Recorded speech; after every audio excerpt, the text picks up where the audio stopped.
والله لكل طب بس خوش موسيقى. بس بكەین أنا والله موسيقى ما نور شوار خلاك إن شاء الله ورد ورد دست بكين خراب نبت صوت و كاميرانج باش الحمد لله تلاقيش تكيش بو أقعد بدنا كمان موسيقى انشاء حزقي شاتكش أقل دابخن خراب نبت أقل دويلة كوتا نەوەڵام برزان برسالة كل خصمتي يعني بيتر شوان الشبه باشا هوا ئەگەر کێشە شتێک وا بڵێن انشاءڵ أطال زور باش إن شاء الله ما بس ملكاتي دست بكرنا بوي ناموشنا وتركيزي باش دار ماشنا قال سلامتك بس. بسم الله الرحمن الرحيم الحمد لله وحده والصلاة والسلام على من لا نبي بعده شكو برایانی خۆم سڵاوتان لێکم بە جوانترین سڵاو کە سڵاوی سلام السلام عليكم ورحمة الله وبركاته پێش هەموو شتێ دەستخۆشیەکەم لاواتە ئەکادمی کە زۆر پێ خۆشحاڵم کەم شۆ لە خزمەتانم بابەتێکی زۆر گرنگ و سەردەمیانە ئەش بابەتی کاریگەری سوۆشیال میدیا لەسەر مێشک بە شێوازێکی عام و بە شێوازێکی خاص لەسەر ژیانی ئینسان ئەو شتانی کە منیم شەو باسیەکەم شتێکە کە بە ذهنی من ئاگەیشتووە و وەکو فارسەڵێت ئەوە نییە کە بڵێ ئین هەست و غێرە زین نیست یعنی هەر ئەمەیە و جگە لەمە نییە قسەی ئاخریش نییە بەرداشت و تێگەشتنی شخصی منە و ئێوە توانن کەڵکی لێوەربگرن و قابلیەتی ڕخنە و زیاوکردنیشی هەیە بیستنێک وەکو بیستنە بیبیستن بیستوتانە بەڵام بیری لێ بکەن و سەلاح مەملەکەتی خیشرا خسرەوەندانە هەر کەسێ سەلاح و خێر و چاکەی بەژەوەندی خۆی باشتر دەزانێت لە چیایە بۆ خۆتان دوایە توانن لەسەری زۆرتر بخوێنەوە و زۆرتر پێداگیری بکەن لەسەر بابەتەکە و هەر کەسێکیش بگەڕێت هەر کەسێک بە شوێنی شتێکە بڕوات ئەگاپێ جوویەندێ یا بەندەست هەر کەسێک بە شوێنی هەر شتێک و بڕوات ئەگات پێ چ خاس چ خراپ وەکو مەولاناڵێ دووست دارە دیارین ئاشوفتێکی کوششە بیهودێ بێز خفتێکی ئەڵێت خی گەورە پێی خۆشە کە بەندەکانی هەوڵ و تەقالا و کۆشش بکەن خۆشەویستان دەنگم هەیە چونکە بینیمەی دەحوتی دەنگنیە لەم خولبزانم دەنگەیە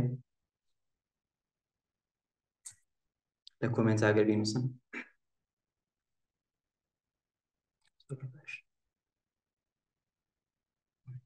خۆشەویستان ئەگەر بۆ یەک نەفەر کێشێنەوێەوە کێشەگە لە خەتەکەی ئەوەیە وەگەرنە ئەگەریش هیچ کەس نەبیستێتەوە هەر کێشەیە بەڵام ئەلحەمدوللا کێشەی نییە بۆ یاڵێت کوششە بیهودێ بێ ئەسخۆفتگی هەوڵدانی کە سەمەرەیشی نەبێت زۆر باشترە لە پاڵدانەوە و ئەوەی کە ئینسان هیچ تەقالایەک نەکا هیچ بەرنامەیەکی نەبێ هیچ ئامانجێکی نەبێ هیچ هەوڵ و تێکۆشانێک نەکا بۆ گۆڕانکاری کەوا بوو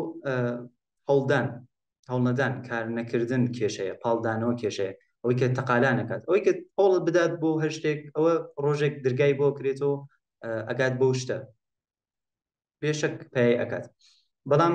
دیر و زوو دارە سوخت و زوز نەدارە و بفارسەڵە یعنی کەمێک دێر و پاش و پێشی پێیەکەوێت بەڵام هەر ڕۆژێک پێی ئەکات نازانمە ڕۆژەکەیە بەڵام هەر پێیەکات بەشێک لە باسەکەی ئێمە کە باسی کاریگەری سوۆشیال میدیا و ئینترنێتە ئەمە ئەبێ قبوڵی بکەین وەکو واقعەیەکی ژیان کە ئینسان کاتێکە واقعیەتێکی ژیان قبول نەکە واقعیەتی ژیانی خۆی قبول نەکات بەردەوام دەرگیرە مێشکی بەردەوام دڵی دەرگیر لەگەڵ واقع لەگەڵ مەفاهیمە لەگەڵ ذهنیەتە لەگەڵ خەیاڵاتە لەگەڵ ئەو ذهنیەتی کە هەیەی ذهنیەتی خۆی پیشفەرزەکانێک کە هەیە لە مشکیا ئەوانی کە پێش قەراری داوە لەسەری ئەوانە ئەو شتێکە هەیە عەرزی واقع ئێمە لە خەیاڵان ناژین کە ئێمە ئێستا لە عەرزی واقعی خۆمان ناژین مۆبایل و سوۆشیال میدیا ئەسڵن خودی مۆبایل لە ڕووی فیزیکیەوە بەشێکە لە عوزوی بەدەن بەشێکە لە بەدەنی تۆ چاوە گوێیە ڕیخۆڵەیە گورچی لەیە دڵە مێشکە یعنی تۆ ناتوانین جێ بکەیت لە خۆت بەشێکە لە بەدەنی تۆ لایەنفەکە کەوا بوو متعاقبن وەکو نەڵێت لە دوای ئینترنێت و مۆبایلۆمانە سوۆشیال میدیاش تێدێت تۆڕە کۆمەڵایەتەکان تێدەبێت ئێمە بێ قبوڵی بکەین یعنی تۆ ئەتەوێت لەم سەردەما بژیت و لە قەڕنی 20 بوو مۆبایلت هەر نەبێت شتی وان ناکرێت و لە دنیای ئەمڕۆیشا بژی ئیبن زەمان بی شتی وان ناکرێت و لە قەناعاتی منە ناگونجێت ئەو شتە هەر لە ئێستا وەڵام هەر کەسێک هاتۆ بۆ من ببینارە بۆی کە لە من بژنەوێت کە وڵی تۆڕە کۆمەڵایەتەکان هەمووی بێ بسڕێتەوە و مۆبایل نابێ بێت و ئینترنێت نابێ بەکاربێنیت و ئەوە ئەم وێبینارە لەگەڵ ڕێزمان بۆ ئەو نیە ئەو کەسانیشە کە وا ئەڵێن ئەوانەی کە وا ئەڵێن ینی لە خەلا ناژین ئێمە لە خلا بژایەتین ئەمود ئەبێ ڕۆژانە و نە کالری مەصرف بکەی ئەوەندە ئەبێ ڕۆژانە و نە بخوێنیتەوە ئەو نە وەرزش بکەی یاری بکەی بەڵام ئەزان ئێوە چ کەسێک لە شەڕەکانە چ کەسێک لە ناو کەشتیەکە لە ناو دەریایەکە لە ناو بیاوانێکە لە ناو دارستانێکە لە کاتە تەواریەکانە زۆر حاڵەتە ئیسراریەکانە زیندوو ئەمێنێت ئەو کەسێک کە زوو ژینگەی خۆی ئەناسێت واقعی خۆی ئەناسێت و ئەزانێت چۆن خۆی لەگەڵیا بگونجێنێت ئەم کەسێکە ناسم خزم و فامیلی خۆمانە سیپیۆ یعنی ئەوەی کە فەلەجە لەسەر ویلچرە ئەم کەسە لایەنی ماڵی هیچ کێشەیەکی نییە خێزانی هەیە و مناڵی هەیە بەڵام دیپرێشنە خەمخەفەتێکی زۆری هەیە بۆچی چونکە بەردەوام خۆی قیاس ئەکات لەگەڵ ئەو کەسانی کە جەستەیەکی سالمیان هەیە کەوا بوو ئێمە بێ ئەم واقع قبولکەین کە بەشێکە لە ژیانی ئێمە لە ئیمڕۆدا حتا ئەمڕۆ کشاوەرزێکیش کشاوەرزێک فەلاحێک پێی ناکرێت کە هەمیشە مۆبایلێک هەلە گیفانیا احتیاجی کە و پرسیارێکی بۆ پێشات کێشەیەکی بوو ئەڕوا بۆ لای کەسێک کە لە بواری فەلاحەوە کشاوەرزیە شتێک ئەزانێت و کێشەکەی خۆی حەل بکات ئاژەڵدارێکیش ناتوانێت مۆبایلێکی نەبێت تا پلە بە پلە ئەڕۆینە سەر تا دوور ئەکەوینەوە نیاز و احتیاجی ئێمە بە مۆبایل و بە ئینترنێت و بە سۆشیال میدیا زۆرترە بێت ئەمە وەکو واقعە تا ئەگاتە محققێک تا ئاگاتە نووسەرێک تا ئاگاتە لێکۆڵەرێک مامۆستای زانکۆیەک خوێندکارێکی زانکۆ و هەموو کەسێک ئیمکانی نییە تۆ مۆبایل بە تەواوەتی لە ژیان تا لابێت بە تەواوەتی ئەلە من وەکو شارێک وەکو تاران یا لە هەر شوێنێکی ترە لە ئیرتباطاتی کۆمەڵایەتی پەیوەندی ئیسنەپێکەگری تەکسیەکەگری لەگەڵ هاوڕێکانی خۆتە بە ئۆنلاین قسەیەکەیت لەگەڵ خێزان تا قسەیەکی بە شێوازێکی ئۆنلاین یا بە شێوازێکی پەیامێک بێت ڤۆیسێک بێت ئەوەیسە من لە مەریوانم لە ڕۆژهەڵات لەگەڵ ئێوە قسەنگارکانتان لە شایەکم بڕێکتان لە دەروی وڵاتم بڕێکتان لە ناون لە سلێمانی هەولێر یا لە هەموو شارەکانی تر گردنی ئیتلاعاتی بە ڕۆژ زانیاریەکانی بوارەکەی خۆت تەخەسوسەکەی خۆت ئەو شتێکت لە زانکۆ ئەی خوێنی خوێندکارێکی بۆی کە دوانەکەوی لە هاوپۆلیەکانت لە خوێندکارەکان تر ئەبێ بتوێت ینی بۆ ئەوەی کە پەنجاو هەموویان جوابمەوە لە ئاخرە وەکو شاروەندێک وەکو خەڵکی ئەو شارێ ئەبێ هەواڵی ڕۆژ بزانی ئەخباری ڕۆژ بزانی چی ڕوو ئەدات لە شارەکەی خۆتا لە کۆمەڵگای خۆتە ئینسانێک بی کە ئاگاداری واقعی ژیانی خۆت بی ناونووسیەکە گەی بۆ شوێنێک لازمتە ئینترنێتت لازمە کەوا بوو جیاکردنەوەی مۆبایل بە شێوازێکی ئام ناکرێت ینی بڵێن بە تەواوەتی وەگوێ بڵێ کاکووریا من چی بکەم لە دەستم میسوادە نەکەم لە مێشک میسوادە نەکەم یانی چۆن شتی وایە کردیم تەنانەت خۆم ئێستا وەکو کەسێکە لە بوارەکەی خۆمە لە زانکۆ ڕۆژی وا هەیە 5 ساعت 6 ساعت 7 ساعت تا 10 ساعتیش لەوانەیە من کارم بە مۆبایل و ئینترنێت هەبێت ئەوەی کە ئێستا من بە PDF دەسم ئەکەوێت لە ئێران لە جار بە کتێب عەرەبیەکان ئەوە هەر بە کتێب هەر دەسم ناکەوێت جا ئەگەر خۆ دەستیشم کەوێت توانای ماڵی منیە بتوانم بیکڕم ئەو هەموو PDF مەکتەب شامڵێک تماشاکە مەکتەبی وەقفێت تماشا بکە ئەو هەموو کتێبانی کە هەیە کتوباتی تماشا بکە کابووم هیچ نیگەرانێکیش نیم کابوو ئەگەر ئیمڕۆ نیگەرانی لەوەی کە مۆبایل بەکارهێنی و سۆشیال میدیا زۆر بەکارهێنی ئەو بە خاطرەوەی کە وزەیەکی زۆرت هەیە بەڵام کەڵکێکی دروستی لێ نابینی خشتەیەکی ڕۆژانەت نییە بۆی کە بزانی چۆن لە سۆشیال میدیا ئیسفادە بکەیت وگەنە سۆشیال میدیا بەڕاستی لایەنی ئیجابیشی زۆرە ئەمە بەشی یەکەم کە باسم کرد کە سۆشیال میدیا ئیمڕۆ چ گرنگیەکی هەیە لە ژیانی ڕۆژانەی ئێمە کابوو ئیمڕۆ گەر خەفەتە خۆی ناڕەحەتی لەسەرەوەی کە مۆبایل لە دەستایە کاتەکانتە کوژی ناڕەحەت مەبە چونکە مە فەقەت تۆنی هەموو وایە سەردەمێک وا بوو کە مۆبایل نەبوو خەڵکی بە شێوازێکی حزوری ئەڕۆشتن بۆ لای یەکترینیان ئەدی و دانیشتن شەوە پاییز و زمسان بۆ درێژێ داشتن بۆ قسەی خۆش و ئەمان بەڵام ئێستا ئیمڕۆوانیە بە شێوازێکی ئۆنلاین و مۆبایل و سۆشیال میدیا زۆربەی کارتەکانیانە بەنەسەر کە بەداخەوە ئێمە وەکو میلەتی کورد هەمیشە لایەنە سلبیەکەی یەگری ینی لە زۆر مخەڕەبە زۆر تەخریبە ئەسە ئینستاگرام بە تایبەت کە کاتێکی زۆرتان ئەبات شۆرت ستۆری شتێکی زۆر کۆتا و بێ محتەوا و ئەو بابمێنێت کە لە ئەکسپلۆر ئاسان شتێکی وایتیانی کە بە دەردی تۆ بخوات هەرچەند ئینستاگرام دەتوانێت منبەع دەرامەدێک بێت بۆ تۆ یعنی تۆ تاین پارەی لێ پیاکەی پیجێک دابنی خۆتی بناسێنی ئیشەکەت بناسێنی لە دوای ئەوە ئینستاگرام دەتوانیت بۆ زۆر کەس ێستا لە ئێران دەرامەزایەکی باشی پێکرێت بەڵام کەسی وایشەیە کە ئەتوانی ئابڕۆی پێ ببێ سۆشیال میدیا ئەتوانی ئابڕۆی پێ بسێنیتەوە یعنی باونی واردی جزئیاتی نەبم بە هەموو شێوازێک تۆ توانی کەڵکی لێ وەربگری بۆیە هەر لە پێشەکی باسی هەموو لایەنەکانی ئەەکەم کە دوایی ناڵن باستانە کرد چ لایەنی باش و خراپ چ لایەنی ئیجابی و سلبیەکەی باسەکەم کە دوای خۆت بتوانانی بڕیار بدەی لەسەری من لە منداڵیە فیلمی وسترنم سەیرەگەر زۆر پێم خۆش بوو فیلمەکان وێسترن دیالۆگێکی تیا هەیە، دیالۆگەکە زۆر بەلای منەوە سەرنجڕاکێش ئەو دیالۆگە، و من تا ئاخری ژیان مەتوانم لەگەڵ یا بژیم، ینی من بەچای دەرسێک کەڵانتر لەگەڵ هاوڕێکا ڕۆژ بۆ بیاوانێک دز و جەردە لە ڕێگەیانی پێگرت و کەڵانتر خۆی هیچ ئەسڵە حەوشتەی پێ نەبوو، هیچ شتێکی نەبوو لە خۆی دفاع بکات، ڕۆژنە پشت تەپۆڵکەیەک و بەڵام هاوڕێکەی دەمانچەیەکی هەبوو، دەمانچەیەکی هەبوو کڵتێکی هەبوو، خۆیاندا پشتی تەپۆڵکەیەک و دەستیان کردە تیرهاویشتن. لەو کاتێککە تیان هاوێشت کەڵانتر پرسیوی لە هاوڕێکەوتی فڵانی چ خەبەر چی بوو وەزە چۆنە؟ وتی کەڵانتر هەواڵێکی خۆش و هەواڵێکی ناخۆش. وتی دەی هەواڵە ناخۆشەکە وەڕە. وتی تەنیا یەک فیشەکمان ماوە. وتی هەواڵە خۆشەکە. وتی هێشتا فیشەکێک ماوە. ئەمە هەموو ژیانە چەندێک تێڕوانینێکی قوڵە کە تەنیا فیشەکێکمان ماوە یا هێشتا فیشەکێکمان ماوە. بۆی من بە شایکەونە سربیشت ماشای سوۆسیال میدیا ناکەم، ئێستا باسی لایەنەکانی تریشێکم بۆتان کە وا نەزانم کە باسی بابەتە سلبیەکەیەکن. سوۆسیال میدیا لەواقع پێم خۆش بوو کە بەر لە باسی گرنگی تەلێگرام و واتساپ و فەیسبوک و سوۆسیال میدیا بە شێوازێکی عام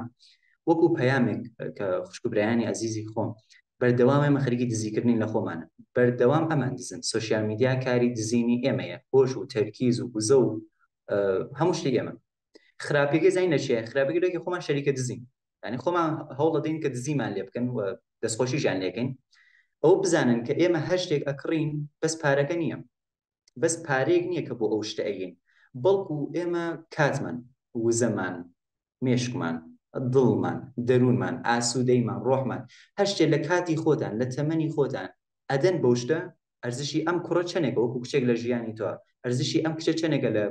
ژیانی تۆ، ئەرزشی سوۆسیال میدیا چەندێکە، ڕۆژێک دوو ڕۆژ، ڕۆژێک 5 ساعت 6 ساعت 10 ساعت، چەندێک گرنگە کە تۆ کات و هەموو ژیانی خۆتی بێدەی. هەر بەمەیلی کە دلخواهی سپۆرت ئەس تۆ چیزی دەرنەهان خواهد بۆ وەکو مەولاناڵێ ئەڵێ ڕووکەیتە هەشتێک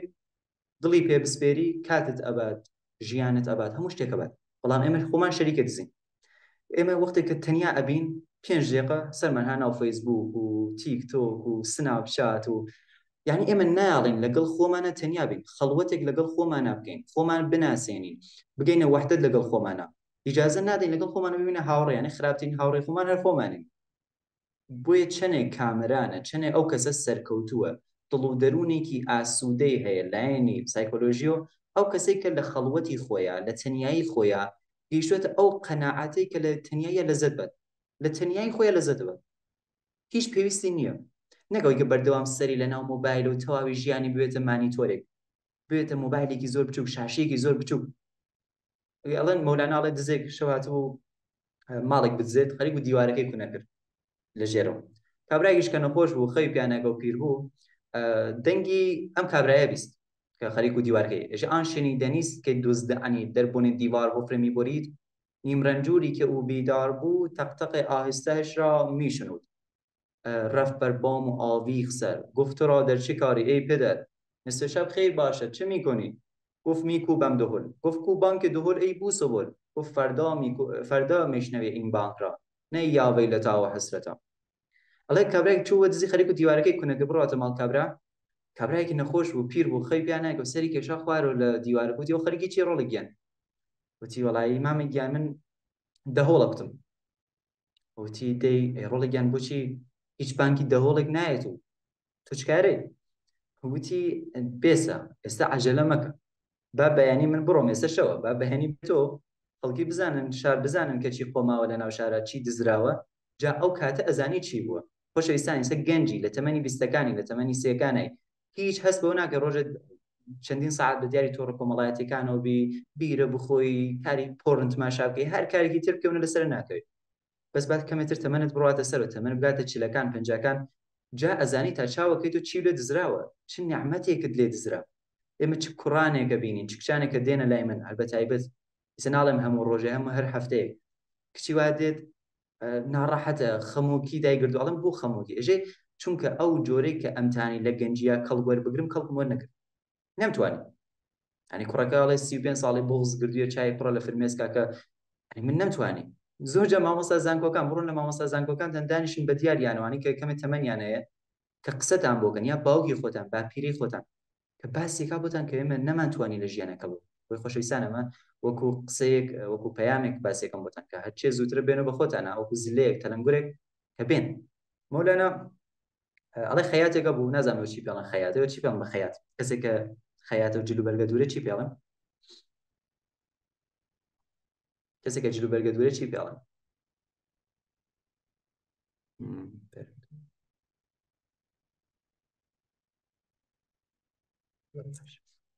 مۆلاناڵی کابراایەکە بوو بەردوور بوو بە ئیسلاحەوە پێوەڵێن کابراایەک بوو قماشێک دزی یعنی هیچ کەسێک لە شارە نەبوو کەم کابرا قماشی لێ نەزێ ئەورد مەسەڵەن پارچەیەکت بۆ لە قماشێک گەڕ 3 میتر بوو دەستێکرە شۆخی کردن و قسەی خۆش و لەتیفە و گاڵتە و گەپ و زوو قەدیم بە قسەی خۆشیانەوت ئەم قسانیانە کرد لاغەگووی ئەڵێت کابرا ئەمیش قسەی خۆشی بۆ کرد تا کابرا سەریە چوە پشتا کە سەریە چوە پشتا یا سەری داخست لە ژێرەوە قماشەکەیت ئەدڕی کورە ئەدووری لێ برد لێ دزی ئیتر کابرا هەر شتێکی بکردای لێ دزی یەک دەفە پێیوت بە قوربان وەڵای تۆ وتە 3 میتر مێناوە دەخۆمە 2 میترە بابا من ئایسە خۆم هێ سندم 3 میتر بوو ئەیوت وەڵای تر حەزمەن کڵاویان ناوەتە سەر لە بازاڕا و کەسێکە پێی فرۆشتی پێ بڕۆرە بۆ لای بزانە چی بوو ئیتر ئەم کابرا کەس نەبوو کە ئاوا قماشی نزێ ئەو نەقس پێشرا ناوشارە تا گەیشتە وەزیر وزەراکان تا گەیشتە لای پاشا کەژوتی بڵێ من بڕۆم بۆ لای و ئاواش کڵاو بنێتە سەر من یعنی لە قماشەکەی من بدزێت وتیان ئەخرا هیچ کەسێک نییە پاشا ئەمە هیچ کەسێک نییە بڕوا بۆ لای ئیلا ئەوەی کە زەرێکی لێە ئیلا ئەوەی کە شتێکی لێ دزێ ئیتر خۆ دەزانی سەدی وەک تۆش بڕۆ بەخوا نابێتە حەریفی چاری ناکات وتی من حازرم شەرت ئەبەستم گرە و ئەەکەم کە قەسەم ئەخۆم ئەڕۆم بۆ لای و ئەم کابراژە ناتوانێت لێم بدزێ حتا نایشکەنم بەڕوویەوە تی باش ئەتڵەسێکی گرانبەهای زێڕینی هەڵگرد و قماشێک و لە تەڵاو سواری ئەسب و بەیاڵ و کۆپاڵێکەوە کەوتە ڕێگە بۆ لای قەسەمی خواوتی من حتا بووچکترین پێکەنینی گشت ناکەم ڕۆژ پاشەکەی داناوتی عادێ بزانم شاڵێ لیباسێک شەرواڵەکێ هەشتێکمان بۆ دووری کابراش تا زانی ئەمە پاشایە جلدورەکە خەیاتەکە چووە دوورۆ دەستی بەرزۆکر و ڕایت ماشای ڕاستێکە ڕایت ماشای چەپیە کرد خوای شکرە کرد وتی چیەکەی وتی وەڵا نازانم ماشاک بزانم خۆر لەکوێوە هەڵاتوە کە پاشا قەدەم ڕەنجەی کردە کەوشی ناوەتە سەر چاومان پێڵاوی سەر چاوم یاخوا بەخێر بێ هەنی دەستی کرد جملاتی ویایپی دەستی کردە قسەی خۆشکردن بۆ پاشا ئەوەندە پاشاگەش خۆی کردبوو کە پێ نەکەنێ بەڵام ئەوەندە قسەکانی خۆش بوو ئەو نە دەستە ئەوەڵ و یانێ باڵێن 2024 بوو ئایارە هەژدە بوو کابرایتر نەیتوانی ئەم پێ ئەکەنی و ئەو لێە بڕی پاشا پێەکەنی ئەو لێە بڕی ئەو نە سەری خستە پشتا پێکەنی مەولانە ئەڵێ کاری ئەو بەنەخوا گەیشتە شوێنێک کە خودی خەیاتەکەدایە سەرشان یاوتی بەقوربان بەقوربان واز بێرە تو خوایتر مەکەنە بەخوا بەشی فانی لێکیش بە نەماوە یعنی خۆشەویستان ئێمەش وامان لێ هاتووە لەم سەردەما ئەو نە سڕ بووین کە نازانین چیمان لێ دزراوە ئەی فرو رەفتە بگورە جەهل و شەک چەند جووی دەستە لاغان و فەلەک خەندومی تۆ هیچ کە سبحان الله ئەڵێ خەندومیتەر ئەس تۆ هیچ ئەفسانە نیست بەر لە بگورە خەرابە خیش ئیست خەندەرا ئەگەر ڕەمزەشمی دانستی بجای خەندە خۆن باید بگریستی ئەڵێ تۆ بزانیە چی بەسەراتەوە تۆ بێ بگیریایەتی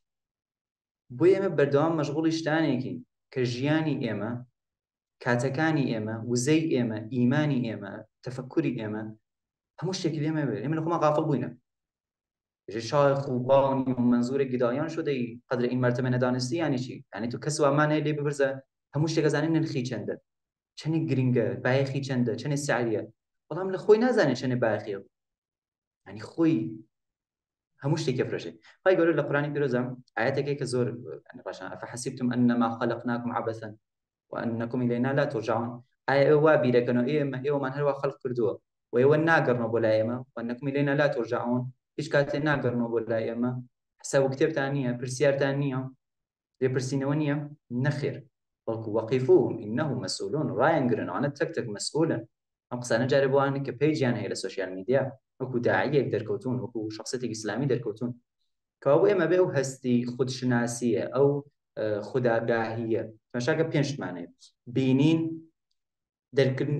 ملاحەزەی ئەو شتەکە ئەیبینی دەرکردنی ئەو شتە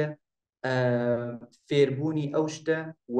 ئەو شتێکە دەرکەکەین و ئەو شتەی ئەمەڵکردن بۆ شتێکی کە فێری بووین ئەم پێنجتە زۆر گرنگە ئەوەی کە من ئەیبینم گەنجانی ئێمە بەتایبەت لە سوۆسیال میدیا گەنجی کورد متەوەهمە غاڵبەن تەوەهمی هەیە تەوەهم یعنی نە خەلاقیەتی هەیە نە ئیبداعی هەیە ناتوانێت کارێک بکات یعنی کاژوتم بێت خەلاقیەت بووایە تەفەکر بووایە چونکە گەیشتە ئیبداعیە گەیشتە شتێکە بە دەردی ئەم میلەتی کوردیە خوارد میلەتی موسڵمانی خوارد بەڵام پووز خودپندارایە پووج وازانە شتێکە وازانە شتێک فێر بووە بەڵام شتانێکە فێر بووە لە ئیستۆری ئینستاگرام فێری بووە هیچ نییە هیچ عمقێکی نییە اطلاعاتێکی فرق سەرەکی ئیتر لەو شتانەی کە گەنجەکانی ئێمە لە تۆڕە کۆمەڵایەتیەکان مۆڵتی پرسناڵیتی یان سەد شەخسیەت بوون سەدانە یعنی وەکو لە ماڵەوە جۆرە شەخسیەتێکی لە دەرەوە جۆرێکە ناو هاوڕێکان یا جۆرێکە لە ناو کۆڵان و لە مزگەوتا جۆرێکی ترە لەسەر کارەکە یا جۆرێکی ترە سوباتی نییە پەراکەندگی ذهنی ذهن و ڕۆحی پەراکەندەیە فاستقیم كما أمرت أو جوري كخواي جوري بيغمر خو عليه الصلاة والسلام فرمي استقامتي نيم إنسانك دمدمي مزاجه إنسانك دمدمي مزاجه لأني دارو ناسيو هر إنسانك بين جانا مني هي بين جانا خودي هي أول هر إنساني بشوازي كي بيس بشوازي كما كي بين شخصيتي هي منك واعزاني هس منك حز أكابت منك واقعا هس منك مردم بيركاتو هس منێکە ئەشێبێت تکرارێکەوە منێکە فکرەکات هەست منێکە حەز ئەکابێت منێکە واقعان هەست منێکە مردم بیرەکات هەست و منێکیش کە ئەشێبێت ئەمە حەداقل شخصیەتێکە کە مرۆڤ هەست یعنی هەر مرۆڤ پێنج شخصیەتی هەیە کەوا بوو یەکێک لەو دەردانێکی ئێمە پێوە گرفتارین و گەنجی ئێمە ئەو سلف ئستیم نەبوونی ئەو خود باوەڕیەیە ئەو باوەڕ بەخۆبوونەوەیە وەختێک گەنجێک تێتە ناو سوۆسیال میدیا گەنجێکی مەسەڵ بڵین خانمێکە خوشکێکی باڵاپۆش کە دێتە شوێنێکی وەکو ئینستاگرام هەموویە بینێت ئەو هەموو وێنە ڕوت و قوتاینەر ئەبینێت مەسەڵ لە 100 نەفەرە 5 نەفەر باڵاپۆشە ئەو لە دەستێدا گەنجێک هەر ناو چەندین نەفەرە دانیشتووە ئەبینێت نێرگەلەیەخۆن ئەبینە بیرەخۆن یا هەر شتێکی تر نات بۆی کە قبول بکرێ خۆزانە دروست نییە بەڵام بۆی کە قبول بکرێ بۆی کە ناو کۆمەلگا ترد نەکریە بۆی کە جیایان نەکەن لە خۆیان بۆی کە بەرچەسبی لە نەدەن مەجبور ئەو کارە بکات کە خەڵکیەکە ترند بووە ئەوەی کە لە مەجازیە لە سوۆسیال میدیا زۆر باوە بۆی خی گەورە بیگ بیلچێر ئەو مەعموریەتێکی گەورەی بە من و تۆدا و وەکو گەنجێکی سەمەخۆم تەمەن 20 ساڵە 20 ساڵە خی گەورە هەر کەسەکە نێرێ بیگ بیلچێرێکی لەگەڵا نێرێ ئەڵێ ئەی مرۆڤ ئەمە کاری تۆیە ئێمە ئەو نە خەڵیکی جنس و پایە و فۆندیشن و لولەکانی و نازانم نووسینەکە و خەت و ئەمانەی کە نازانێ ئەسڵ مەموریەتی من و تۆ چییە وما خلقت الجن والإنس إلا ليعبدون من و تۆی مسلمان ئیشمانەوەیە ئەو نە دەرگیری جوزیاتین کولیاتەکەمانە بیر و چۆسۆ ئەو هەواڵە گەورە نابینین کاری ئێمەی مرۆڤ ئەبێ بزانین لەم دنیا چییە ئەڵێ کابرایەک بوو پاسبان بوو نازانەوەشی بێڵ محافظ بوو پۆلیس بوو لەسەر کۆڵانێکە هێسا بوو بۆی کە نێڵن کەس لەو منتەقە دزی بکات پۆستێت نسبە شەوێک کابرایەک نیوە شەو هەچێ کابرایەکە ئەم وەزیفەیە بوو دز بگرێ کابرایەک بوو هەمیشە عەرەبانەیەکی پێ بوو عەرەبانەکەی پێ بوو ئاتوەشخاڵی تێ خست و ئەهات و ئەچوو وتی ئابێسە بێس گرت تۆ چی هاتیە وەڵا ئاتوەشخاڵێتەوە وتی نە بێ خاڵیکەی هەموو خاڵیکە بزان خاڵی کرد هەچێک گەڕا هیچێکی تیا پەیان نەکرد تی بڕۆ وەلی ڕۆژە خۆر ئەتگرم شەوی ئەوەڵ شەوی دووەم شەوی سێوەم وتی هەر ڕۆژ هەرە گرم مەسا هەفتەیەک 10 ڕۆژ 2 هەفتە هێش با بڕای دەفەی بێسە زانیم چی هاتێ دوارە ئەیگردۆ ئەگەڕا هیچێکی تیان نەبوو دوای ساڵ و نیوێک ئەم کابرا ئیتر تەقاعد بوو لەناو بازاڕ ئەم کابرای عەرەبانەچیەکەی دیوە وتی تو خوا وەرە سوالێک پرسیارێک لێکم قەسەم دەم بەڵام ڕاستی بڵێ ئەوە چی بوو لە ناو عەرەبانە وتی بەخوا هیچێ من ئاتۆشخاڵی تیا بوو من خودی عەرەبانەکە مەدسی تۆ نەخەریکی ئاتۆشخاڵەکە بووی نەدەزایمە عەرەبانەکە مەدسی هەر سەر ناو ئاتۆشخاڵەکە بوو خۆشەویستان من و تۆ کە لە ئینستاگرام ڕۆژتایە ڕەخەین پرۆفایلی ئەمە و چێکەکەین بیو ئەم چێکەکەین کەچی ئستۆری ئەم ئەو ئەمبینی کێ ئەگەینە ژیانی خۆمانە بۆیە ئێمە تااقەت و وزەی خۆمان با لە شتێکا سەرفکەین کە سوودێکی بێت قازانجێکی بێت بۆمان شێوازی خشتانان شێوازی کەڵوەرگردن لە سوۆسیال میدیا کاتەکان محدودکەینەوە خۆون نەکردن لەناو ئەم بەحراکە کەوتینەتێ چونکە وتم کاتێک کە مۆبایل هات سوۆسیال میدیا هات بۆ ئەوە بوو کە ژیانی مە بگۆڕێت بەداخۆ مەجێکی مەسە خۆمان ڕاستە و کات و خۆمانی تێکداوە گەنجیوانمانێت تا دویشەوە خەبەرە لە جایگە خواردنمان خواردنێک کە بە ئیسراحەت و پلانیکەم 20 قورێک بنیشی ینی بیخۆی یا هەر شتێک نانێک کە بە ئیسراحەت بیخۆی بۆی معیدەت و ئەمانە هەزم بکەیت پەیوەندی خێزانی چەندانە خێزان و خۆشەویست لەلایەکتر نەدانیشی خەریکی تۆڕ کۆمەڵایەتەکانن ینی دوورن لە خێزانەکەی خۆیان ژنوشوو ئاگایان لە یەکترین نەماوە باوکو منداڵ ئاگایان لە یەکترین نییە یعنی کاتیان نییە بۆی کە گوێ لە مناڵەکەیان بگرن هەستەکان تماشاکەی هەستەکانت ئەوروژێن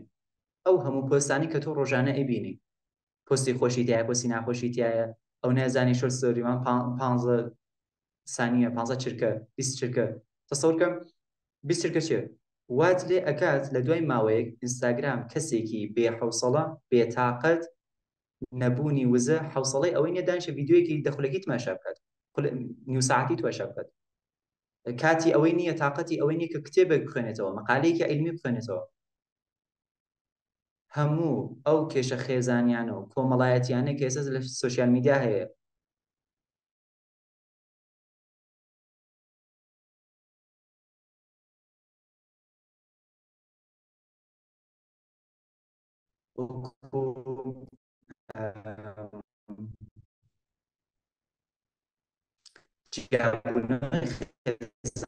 تەلاق کە بخوێنی بەڵام ئێستا هۆکاری شوێنەکانی ئینترنە خۆشەویستان دەنگ نەما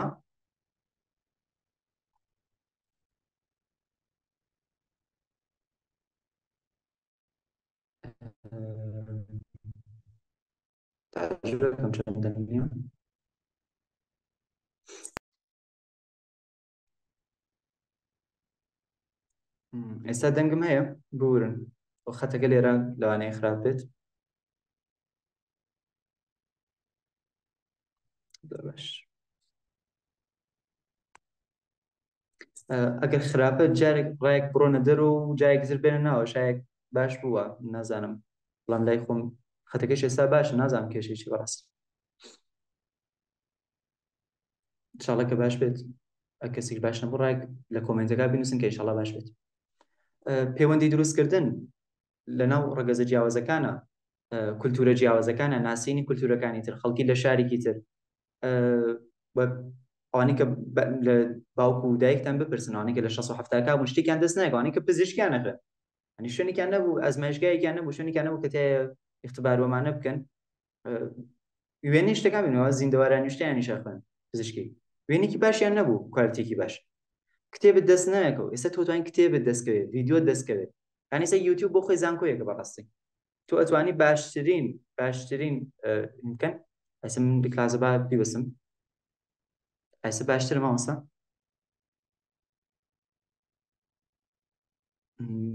بڵێ تۆ بەوە باش بێت الحەمدولillah دەبین چەند خولێکی نەکە داخم کامێراکە ئادەی زۆر باشە با کامێراکە ناکەم هەر بەس با سەوتی بێجارێ کەوا بوو من خۆم لە زانسە شارەکانی ئێستا زانسە هەموو زانایە کە لە مەدینە هەین لە میسرا هەیە کوردکردنەوەی کات کوردکردنەوەی شوێن ئێستا کەسێک بیویستە بڕای بۆ تەڵەبی عیلمە بێ لە عایلەی دوورکەوتایەتەوە ئەوەی کە بڕوایەت بە پیادە بڕۆشتایە پارەیەکی زۆری ئەویست دووری لە خێزان هیچ ئاگایەکی لە خێزان و ماڵ و منداڵ نەما دووری لە خاک و وڵات و هەموو شتێکی خۆی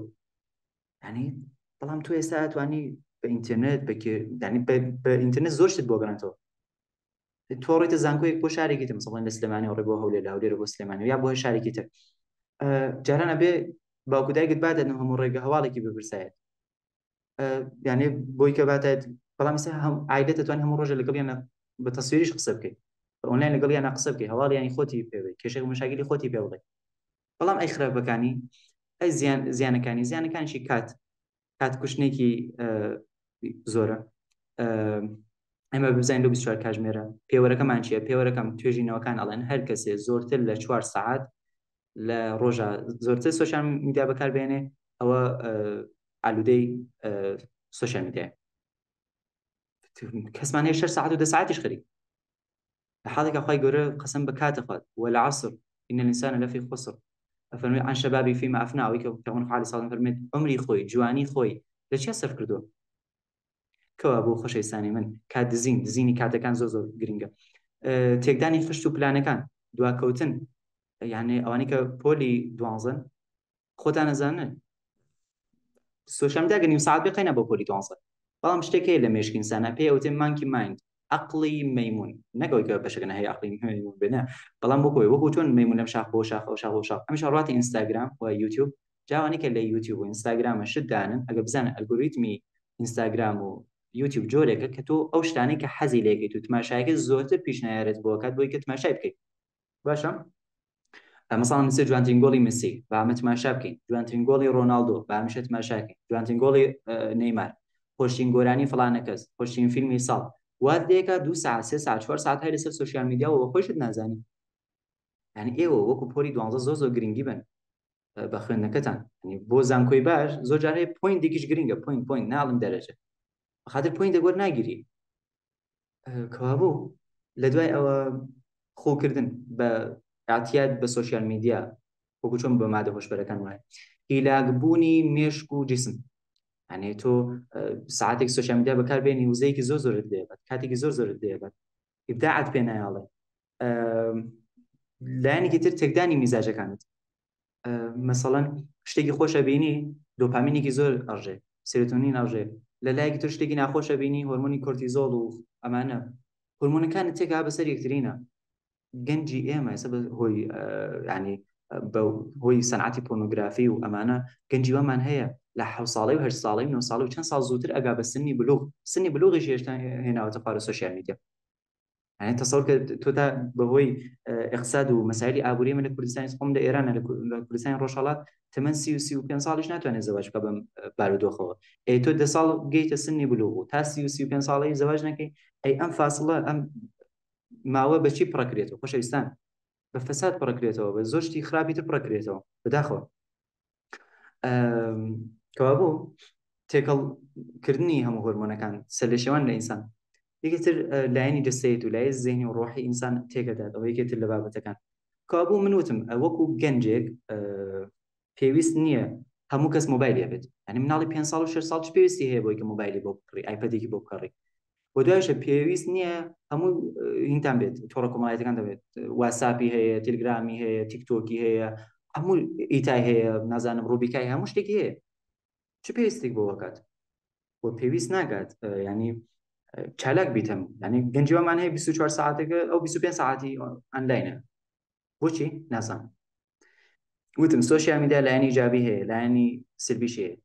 يعني توتواني او عرق و شرابه توتواني الكل اتواني كحرامش اتواني لاقو قطعاتي بزشكي بباك كانوا برون لبزشكان برسن بارا توتواني خيري اللي بكي دين ودنياتي بكري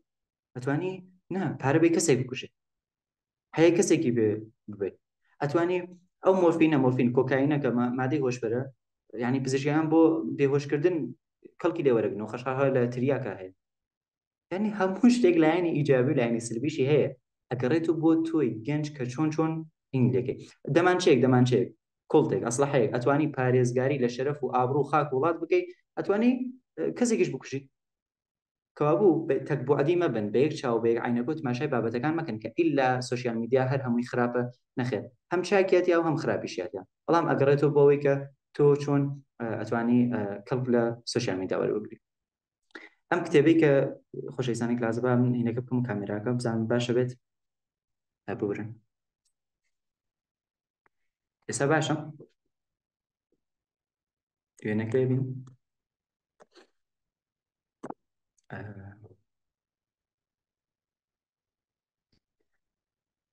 ئەگەر باشە وێنەکە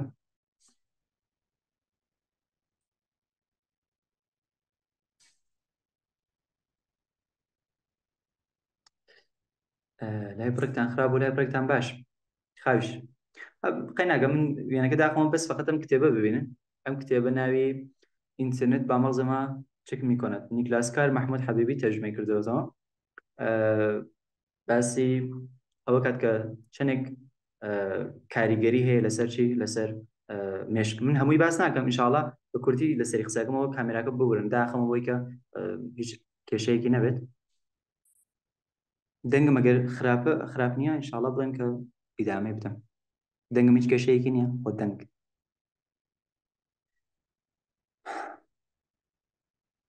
زۆر باش ئەم کتێبە کە بە زمانی فارسی وتم تەرجمە کراوەتەوە 346 لاپەڕێ بەڕاستی زۆر شتی باشم زۆر کاریگەشتی باشی کە پاسکرۆ لەسەر مێشک و سوۆسیال میدیامانە من بە سورەتێکی زۆر کورت و پوخت لەسەری باسەکەم بە چەند شتێک ئاماژەکەم و لە دوایەوە باسی ئەوەکەم چی بکەین و ڕێگری چی بکەین کە سوۆسیال میدیا بۆ ماوەیەک دووری بکەین یا بتوانین چۆن کەڵکی لێوەربگرین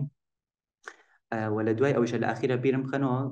باسی ئەوەکەم کە چۆن لە قۆناغی گەنجیا بە پاکی بمێنینەوە لایەنی دەرونی و لایەنی جەستەی و لایەنی ڕۆحلەمانە چۆن بتوانین بە شێوازێکی پاک بمێنینەوە چۆن ڕۆژگای ئەمڕۆ بژین هەر جۆری کە باسم کرد سوۆسیال میدیا ئەو شتە باشانی کە هاتیەیە بە شێوازێکی خوێندن و کورس و ئەمانە ئەو هەموو کتێب و ڤیدیۆ ئەم شتانی کە هاتیەیە بە شتە باشانی کە هاتیە بیزینس و ینی تۆ تەسەوەر کە هیچ لانی شارۆیتان نیە کات و وزە و پارە و بۆ هەموو شتێک بۆ کارپیاکردن و دانانی کار و ئەگەرمەوە بۆ 2 ساڵەمەوە بەر ساڵی 2014 ئابووری ئەمریکا وەکو یەک و ئیستڤین سینۆکە کەسێکی لە سوۆسیال میدیا کاریە کرد مەشازێکی مەجازی کاری داینا ئیدای کرد ئەڵێ 966 میلیارد دلار دەرامەدی هەبوو بۆیان هەنی وتم بەڵام ئەمە لایەنە ئیجابیەکانی هەیە لایەنە سلبیەکانیشی هەیە یەکێک لە کاریگەریانەی کە هەیەی لەسەر کەمبوونەوەی رابطەی کۆمەڵایەتیە تێکەڵاوبوونە بە شێوازی حزوری کاتێکە ینی یەکێک لەو شتە سلبیانەی کە باسی تیاکرێ لە سوۆسیال میدیا ئەوەیە کە بەڕاستی مرۆڤەکانی لە یەکترین دوورە کردێتەوە خۆی هات کە لە یەکترینمان نزیک کاتەوە بەڵام بەداخۆ ئێستا کارێکی کردکە ئێمە لە یەکترین دوورکەوتە لە سەردەمی کۆرۆنا لە بیرتانە چۆن مرۆڤەکان لە یەکترین ڕایانە کرد خۆشەویستترین کەسەکان لە یەکترین دوورەکەفتنەوە نەیانتوانین نزیک یەکترین بنەوە کەوا بوو ئینسان لە خۆشی دوورەکەوێتەوە لە سوۆسیال میدیا تا بگێ بە خۆشەویستەکانیشی کەوا بوو یەکێ لە گرنگترین شتەکان کە لە ژیانی مرۆڤ هەیەی کە بتوانێت وەکو ئەزمونێت تۆی گەنج بتوانێت وەکو ئەزمونێک ناسینی کەسایەتی جیاوازەکانە ناسینی مامۆستا گەورەکانە چوونە خزمەتیانە هەرەوەی کە لە ئادابی طالب العلم باسە کردیە وەکو سنەتی سەلەفی ئێمە تەلەقی مباشرە ئەوەی کە بڕۆین لە خزمەتی زانایانە دانیشین و فێر بین کەوا بوو بەڵام بەداخەوە لەو سەردەما خەڵکی زۆر ینی پێی خۆشە بە شێوازێکی ئەپلیکیشنەکان لە سوۆسیال میدیا ینی کەسەکە لەوەچێ شارێک دوور بن لە یەکترین و پلەن کاژمێرە دوو کاژمێر لە یەکترین دوور بن بەڵام ناچن سەردانی یەکترین بکەن ناڕۆ ماڵی دایکەڵە هەند توا مۆبایلەکە بکەرەوە هەنی ناتوانە حزوری بڕا بۆ لای خەڵکی و خەڵکی ببینێت و ئەمانە یەکێتر ئەبێتە هۆی ئەوەی کە لە توێژینەوەکانە باسە کردیە پێمان نیشاندات کە ئەوانەی کە لە ئەوانی کە مهندسی سازمانی چابووە لە ژۆرناڵەکانە ئەڵێت کارێک ئەوانەی کە لە بە شێوازێکی ئۆنلاین کارەکەن بڕۆ بۆ لای کەسێک یا هەشتێک بیبینی هەم ئەبێتە هۆی ئەوەی کە سیقە و ئاعتماد لە بینی مرۆڤەکانە دروستە بێت ئەمە یەک سیقەیەکی باشتان بۆ دروستە بێت هەم ئەبێت باعثەوەی کە خەلاقتر بن خەلاق بن هەم ئەبێتە هۆی ئەوەی کە نەتیجە و سەمەرەیەکی باشترش بدات دەستانەوە یعنی ئەوەی کە لە واشنگتن بۆ ساوەکایان نبوو ئەڵێ 6% لەو خەڵکیەی کە 6% لەو کەسانی کە ئینترنێتە جوابیان داوەتەوە لەم پرسیینە ئەڵێن ئێمە حزوری حەز ناکەین بڕۆین بۆ لای کەسەکان بیان لەگەڵ کەسەکانە بیان بینن بەڵکو حەزەکەین بە شێوازێکی ئۆنلاین وە لە سوۆسیال میدیا لەگەڵ کەسەکان قسە بکەین ئەوەشە لە بیر نەکەین خۆشەویستان ئەو کەسانی کە خۆشتانەوێت لە ژیانتانە موبایل بۆ هەمیشە هەیە یعنی تۆ هەر کاتێک موبایل هەست بەڵام ئایا دایکت ئەمێنێ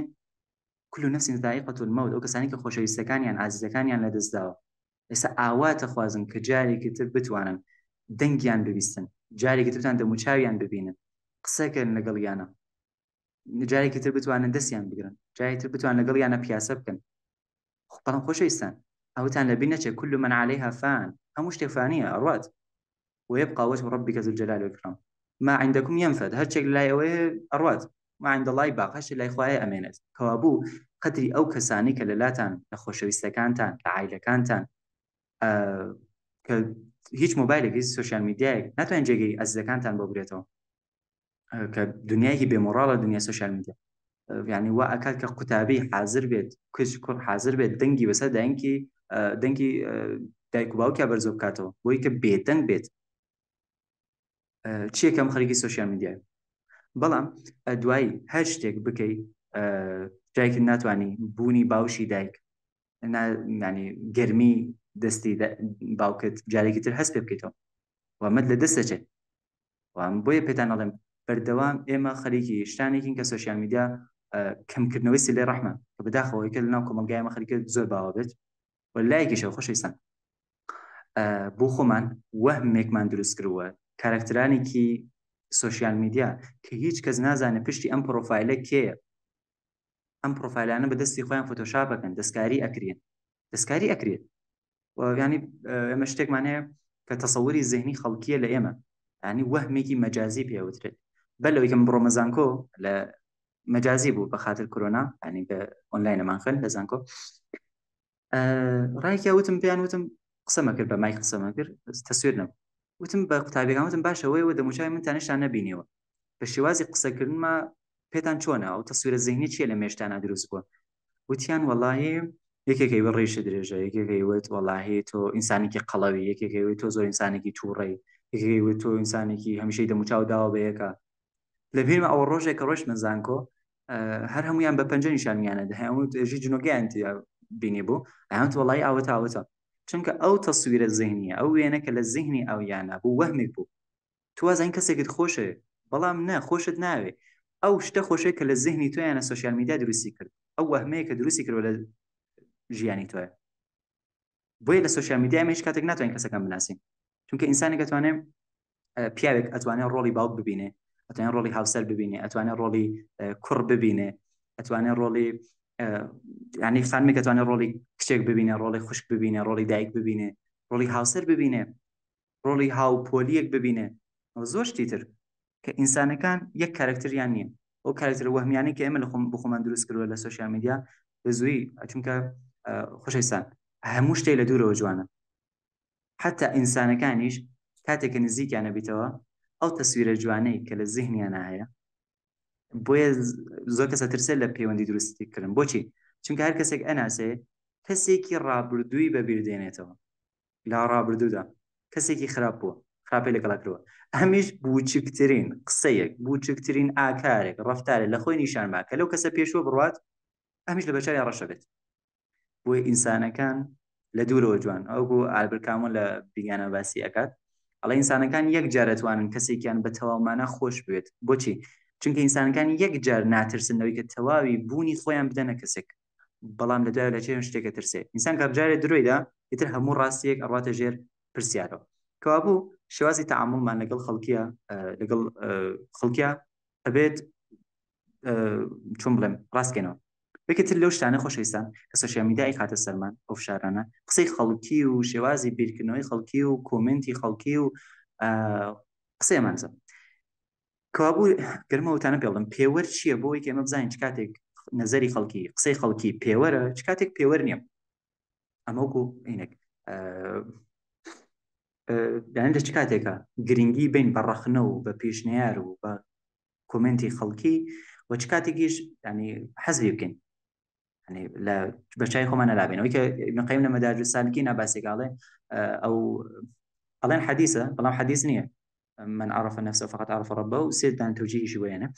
تأويل وتفسيري بودنه والله الله وقت كارج جامع ابن قيم لما دار السالكين تاريخ الهجرتين الله باب زين مردوه يعني او انا ابي اخلاص بيت او انا ابي اخلاص بيت كبزاني معيار وبيور هولدان بوتو شيء او ك لما دار السالكين بس يجي شو باشا يكي سختي كاره يكي دوري للريايه يكي لخلقي بدنيا یەکێک نەفعێکی متعادی بیان ئێمە کارێک بکەین کە خەڵکیش سوود وەرگێ قازانج وەرگێ و یەکێکیشێ بەشێکیشێ بابەتی ئەوانەیە کە ئەڵێن ڕازیبوونی خوا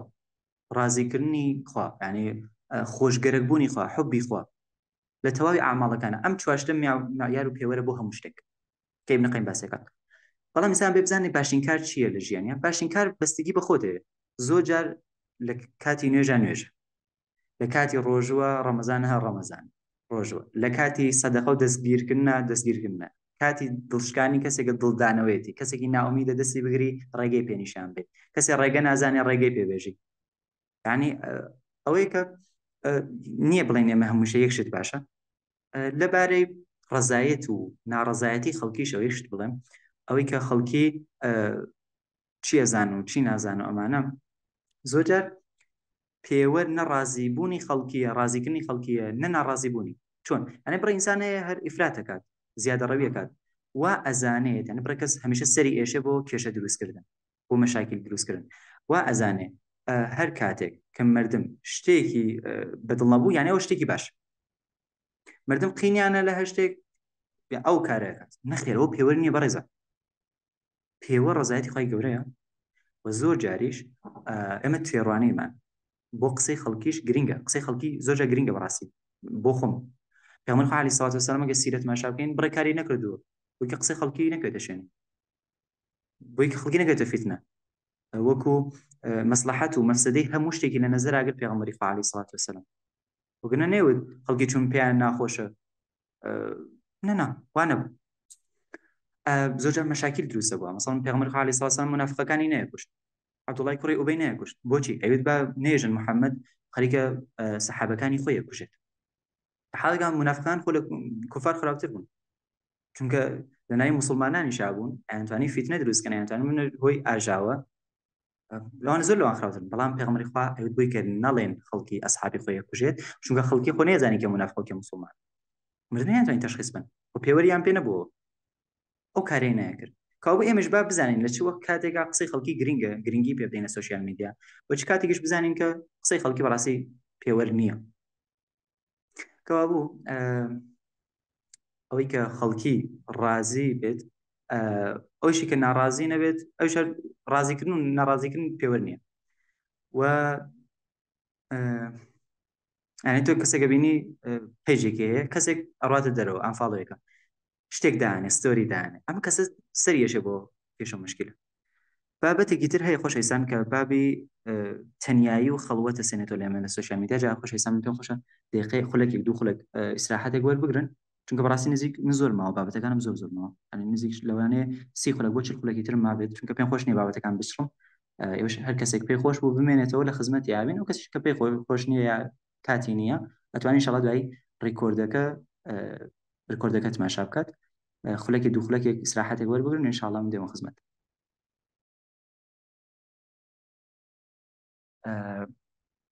ئیسلاحێکی لە مەدارس سالکینە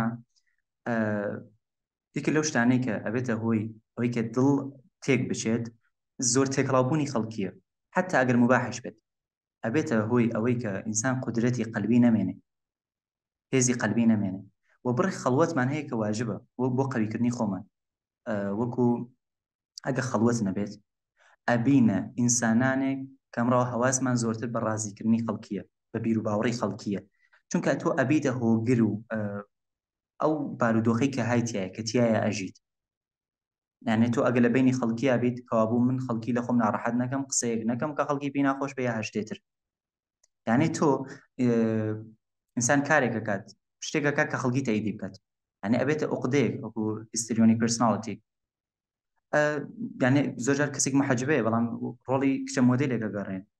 وەکو کچە مۆدێلی ڕەفتار دەکات لە سوشیال میدیا چون سوشیال میدیا وای لێکردووە ڕەفتار بکات و یعنی زۆرجار شتێکی خراپە بینێت ئینکاری ناکات ناتوانێت ئینکاریەکە ناکۆمەڵ بکات چونکە ئەو هێزە قەلبیە و هێزە زمانیە نییە و باسە جار هەر تەناو خەڵکیە بەڵام لەگەڵ خۆتە تەنیایی ئەمەم کەسە زۆربەی هەواسی لای خوایە ها بەشۆنی ڕزایەت و بەدەساوردنی ڕزایەتی خوای گەورە نە ڕزایەتی خەڵکی ئەمە قەزیە خەڵوەتەکەت ئێمە خەڵوەتێکمانەیە کە واجبە فەرزە وەکو نوێژ يعني تقول النجاة نتعني تكسي حسب كي فقط وفقط لقل خاي جورا بيوندي تاي أما النوع لخلوته حتى لنجي جماعتي شاتو خلوته تذكروا يعني ارتباطي خاصة هي لقل بيوردي كارتا خلوتي جيتر مان هي كسنته مستحبة وكو اعتكاف كان أو كي مبو ما ويق لشونه كأمينين و أما بيوتري اعتكاف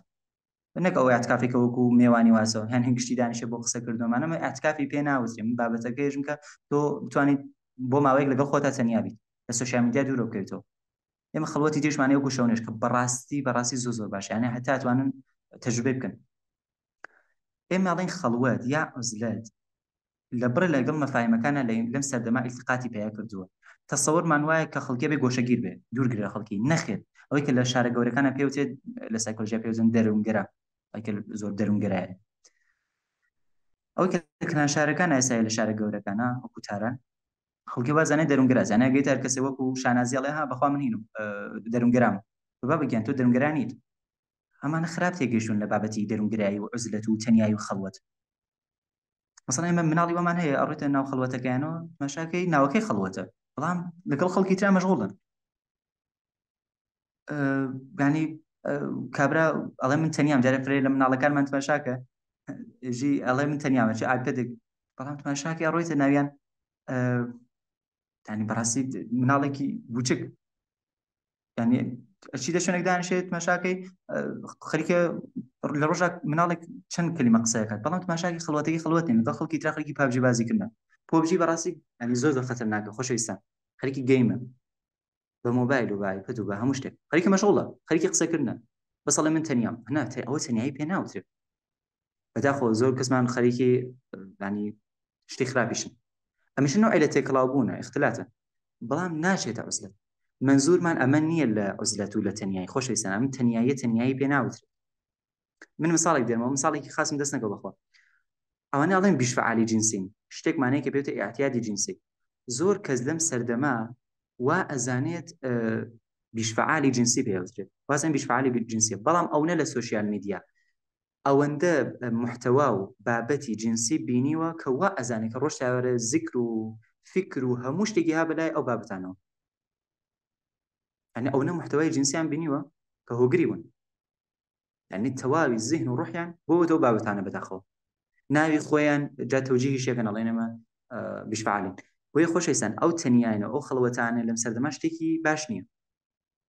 وڵی کۆمەڵایەتی بوون ینی یا تەنیابوونەوە ئەگەڕێتەوە بۆ کەسەکە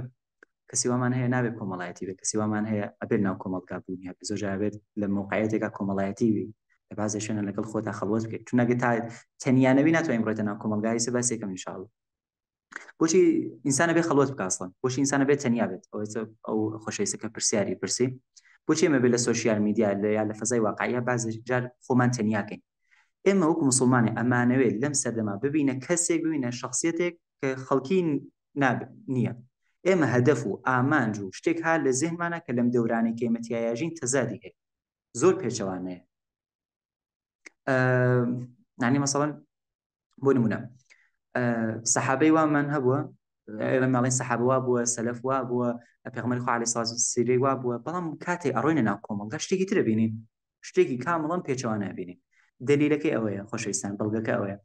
ئێمە کاتێ ئەمانەی بڕۆینە ناو خەڵکی و تێکەڵاو بینی لەگەڵ خەڵکیە دووچاری دووگانگی شخصیتە بین تەزادی دوو قوتبی گەریشی پێ ئەو بترێت لەگەڵ خۆمان ناکەوێنە کێشەوە ئەنی کەمەکەی زانی چییە کە تێکەڵای کۆمەڵگا بین وازین کە واقعی نیوە کە لە سیرایی خوێنین ئەو شوکمانە پێوارە دەبێت یعنی ئەم واقعی کێمەتیایژین خۆ ئێمە ئەسیری خۆیەکەت یعنی لەوانەیە کەسێک بێت بڵێت وڵا سەحابە و ئەوانیش وان نەبوونەوە ئێوە زۆر گەورەتان کردو چون بیستمە قسە ژنەوتمە کە کەسانی باڵێن بەڵام بەخوا سەحابەیش وان نەبووە ئێوە ونە گەورەتان کردو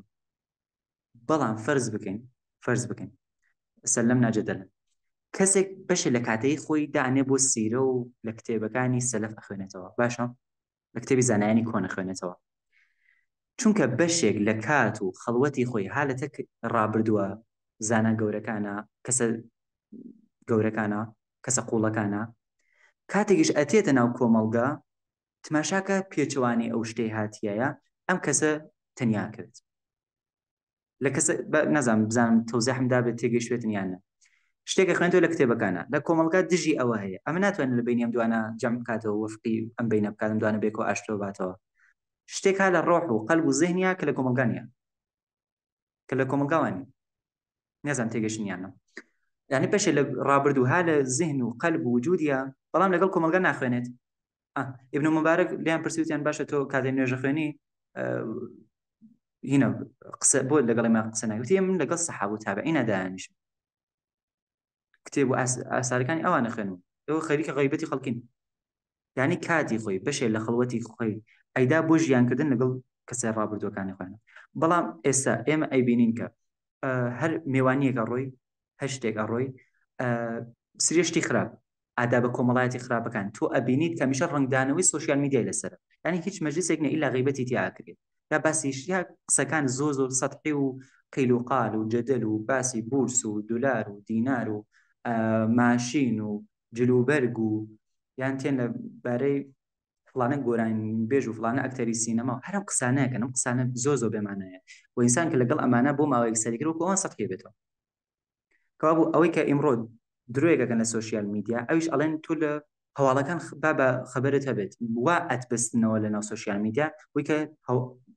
هەواڵەکەم زین جا خۆشەویستان کێ هەیە کەسە میدیای کوردی لە هەموو شوێنەکە ئللا بڵنگۆیەکی هەیە ئللا ئەوەندە بە بڵنگووە فوو ئەکات و ئەخوێنێ کە غەیرە ممکنە یعنی وە کابراژە مستحیلە کە ئێوە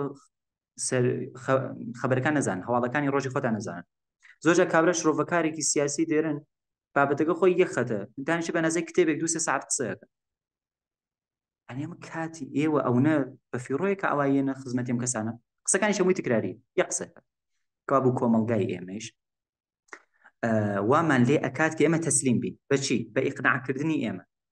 بەچی بە ئیقناعکردنی ئێمە بە ڕازیکردنی ئێمە ئەو ئیقناعکردنی چۆنە خۆشەویستان چۆن سوۆسیال میدیا ئێمە ڕازی ئەکات وامان لێکە کە بیرۆکەکانمان لە دەستبین ئەوانەی کە حەکیمی واقعی زمانی خۆیان ئەوانەی شاعرە بەڕاستیەکانیان ینی لەم سەردەما پەیاکردنی هاوڕێیەکی باش نیعمەتێک زۆر نایابە لە زمانەیەکە کە هەموو شتێک بەرەساسی بەرژەوەندیە هەنێ هەموو کەسێک مەنافعی خۆی لە نەزەراگرێت بەرژەوەندی خۆی ها لەشیە تۆ پەیاکردنی هاوڕێیەکی باش بەڕاستی نیعمەتێکی گەورەیە بەڵام خۆشەویستان ئینسان لە پەیاکردنی هاوڕێیشە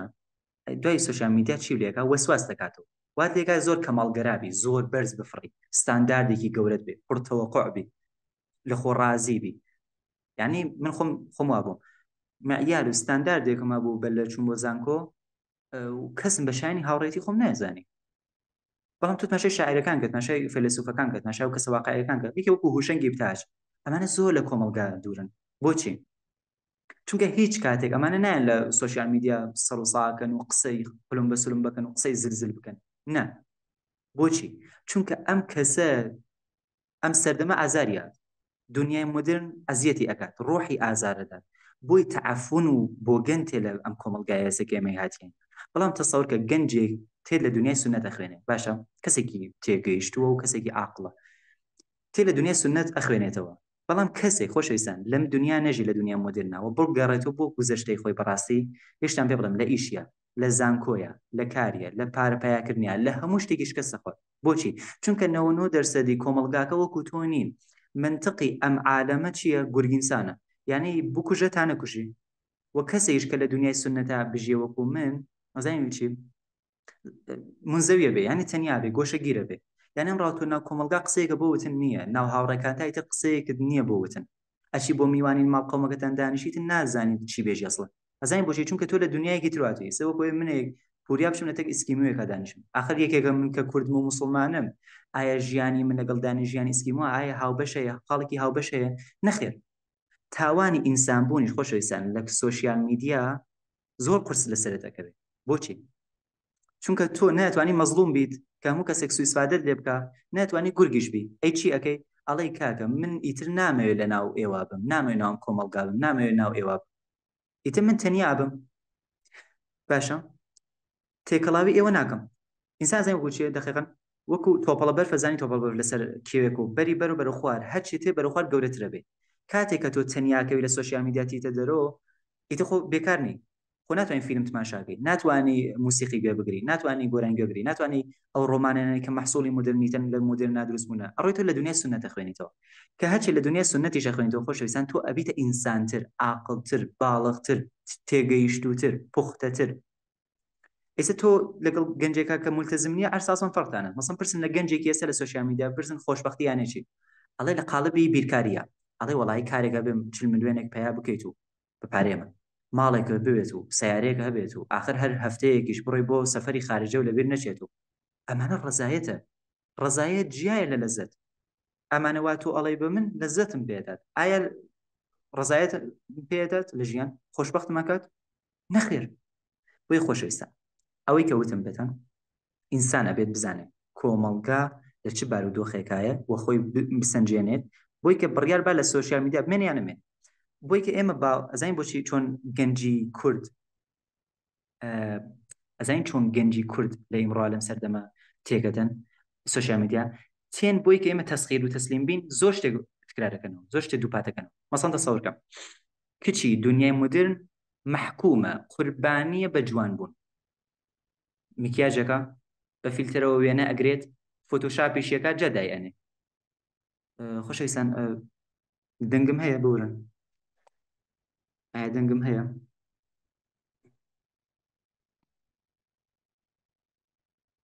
زۆر باش دەستان خۆش بێت هەموو کچێک جوانی خۆی هەیە من کچی ناشرینمان نییە هەموو کچێک جوانە و جەزابیەت و جوانیش خۆشەویستان شتێکی نسبیە شتێکی مطلق نییە یعنی لەوانەیە کچێک لای من جوان بێ لای تۆ جوان نەبێت هەیە سپی پێستی پێجوانە هەیە برۆنزی پێجوانە هەیە باڵابرزی پێجوانە هەیە کورتی پێجوانە هەیە نازانم لاغر و زعیفی پێجوانە هەیە قەڵەوی پێجوانە یعنی کەسەکانە گۆڕێ کولتور و فەرهەم و هەموو شتێکە گۆڕێ بۆیە دنیا مدن ئەڵێ تۆ ئەگەر ئەتوێ کچێکی جوان بی ئەبێ چی بکەیت ئەبێ فڵانە مارک بکڕیت